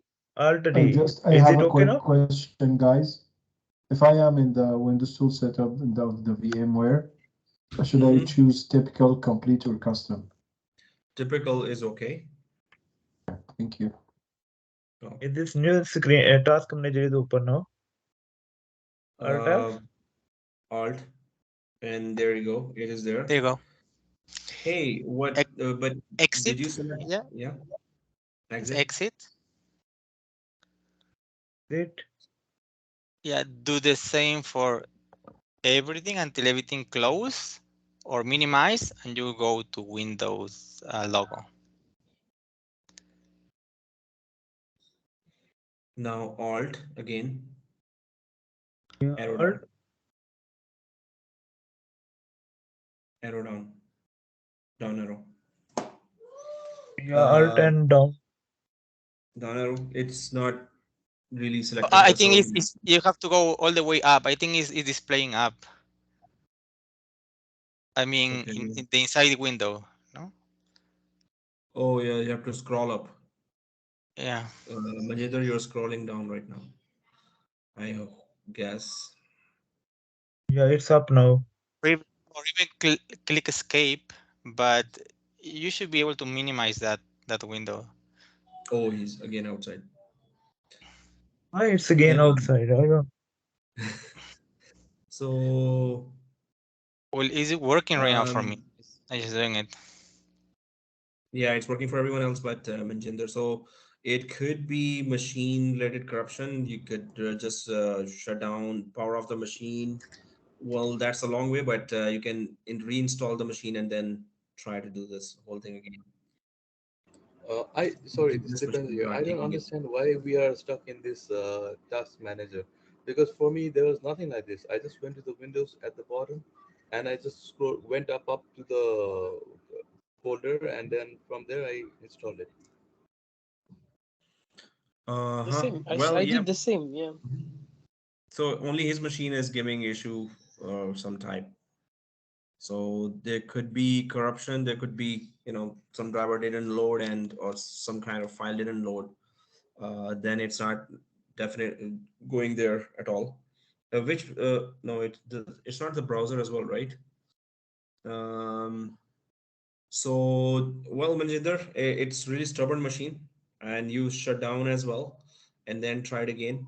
So my suggestion would be to reinstall the machine. And now we know all the steps, and this video is there with all types of suggestions and you know things. So guys, you can watch this video, and throughout the week we can help each other. On the weekend, let's connect one by one, whoever's available, or during the weekdays, but try to let's get everyone's machine up and running. Or we can also copy somebody else's machine there which has the mouse already, um, had the mouse. Or oh, okay, Manjinder, did you click that in the vCloud, the install VMware tools? Tools? Yeah, I already installed tools. Okay, so go to Task Manager again, and this time let's go to the CMD. Yeah, pressing So, task manager. sir, Yep, No, sir. Just go tab and then go to the power menu at the bottom. it worked for Tab you. and right arrow, left arrow, tab. Just try to get to the power over there, bottom corner, right corner. Yeah, he has been trying that, and in this machine, it's not happening somehow. So, oh yeah, I could also work on that machine, but the thing is, Yeah. uh, Can you right, see my screen now? yeah, it's on file, and Yes. Who is that? Can you use left arrow now? You already in the window. Yeah, in the window. My, oh no, can How Ninja, you can I see Is take there my option? how can I take access my of Mazinder's computer? Yeah. How can we yeah, get access to his computer? Yeah, I yeah. might try then. So, Majinder, you see on the right side, more three buttons. You can give access to someone else from there, or on the top you can guys, you in can the more request option. access for it. It's Yeah, just beside the reactions. Reactions on top, Yeah, chat, more in the people, option more. reactions. Yeah, more. Click on that more. Yeah. Where is the option to share the screen? gallery at top, focus on No, I think it's content. in the share. Then My screen is Yeah, already sharing. Maybe that's why. No, within the share, whoever is sharing the screen can actually request, offer Uh, access. There is requesting allow. Yeah. Do you have access for my screen now? Who got the access uh, now? Yeah. we actually have the option to take control. Just check our teams. It's showing there on the top. Okay, I'm opening my window now. No, no, not Manjit. Anyone else can take the control. It's Yeah, on the yeah. top. MS got it. Yeah. So anyone else has control? I think MS already got the control. So Okay, who's MS? HO, the name on HO having a control, I think. oh, Hugo. Oh, it's Manjinder himself has the control. No. There's the other Huh? one is having the control now. Hugo, I think. MS is for my cursor and HO is for the person who is Yeah, controlling. it's Hugo. Okay, HO is now there. Explorer, run Explorer, and yes, Sarah. So you can press. Oh, it's already there. So um, the pop-up screen is there, so you can um, you need to reach the pop-up screen. Anyone knows how to maximize the installation window. Yeah, that's what we're trying to do here. Oh, okay, you're in the HO, you're in the Explorer. So yeah, it's just taking time. Reach the CD-ROM and then press enter. Sarah is Yeah, already on sorry. the Yeah, it was power me. I screen. didn't realize I was mute. But yeah, it's taking a while now. We need to reach the other screen for the No, VM down arrow, driver. down arrow. Yeah. You need to reach this PC, then expand it, and then to the CD-ROM. Mhm. Uh, yeah. So Sarah, you need to click Alt Control Alt Delete, then go to Task Manager, and then minimize it When and I close it, when and I then press screen. when I press Control Alt Delete, it gives me like the lock screen for for like my window, not the VM. I don't know why. No matter where I click, how much I click it, it just. No, there is Alt Control Delete button on the VMware. It's on VMware, not the Yeah, let laptop. me. Not on the keyboard. There's a button above the screen on the left, top left. Alt Control Delete. Can you see it?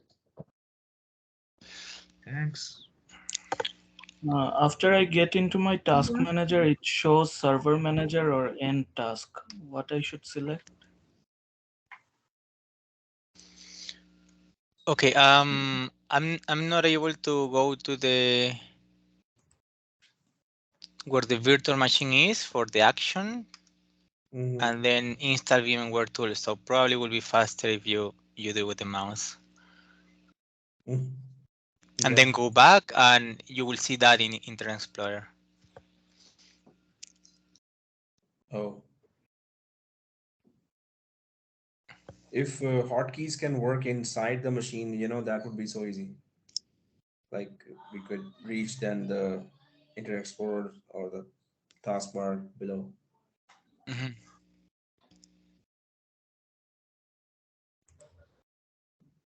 Okay, install Team Viewer, then take over. Yeah, we can. There's a quick assist as well. So, well, guys, let's work on it. There are all kinds of techniques there in this video. So once this video is prepared, it will be in the chat. You can open it tomorrow on the weekend, and let's stay connected on WhatsApp. That what's going on here? Who was able to do this? Let's also connect to each other's machines remotely. Maybe you can group together as well. But this is kind of uh, very challenging, you know, My and my also machine has it's. Mhm, yeah. excuse My machine has powered up again after a long time of trying. Fired up again, like. Congratulations. Oh, okay, Crispin. Yeah. So yeah, your machine finally is Yes. there. Okay. Wow. Yeah. Amazing. You didn't give up. That's a good thing. And somebody's eating fries, which is making everyone hungry. And we can even. Cheetos, I guess. Oh, Cheetos. Okay. Munching. Yeah. So it's already munchy mood everywhere. What do you do So after catch the mouse? once we get the mouse, then I will show how to install Active Directory DNS DHCP the correct way and configuration. So guys, Can let's anybody help me? try it. Um, Who wants help? wants Arif. help. Arif? Yeah, sure. Maybe.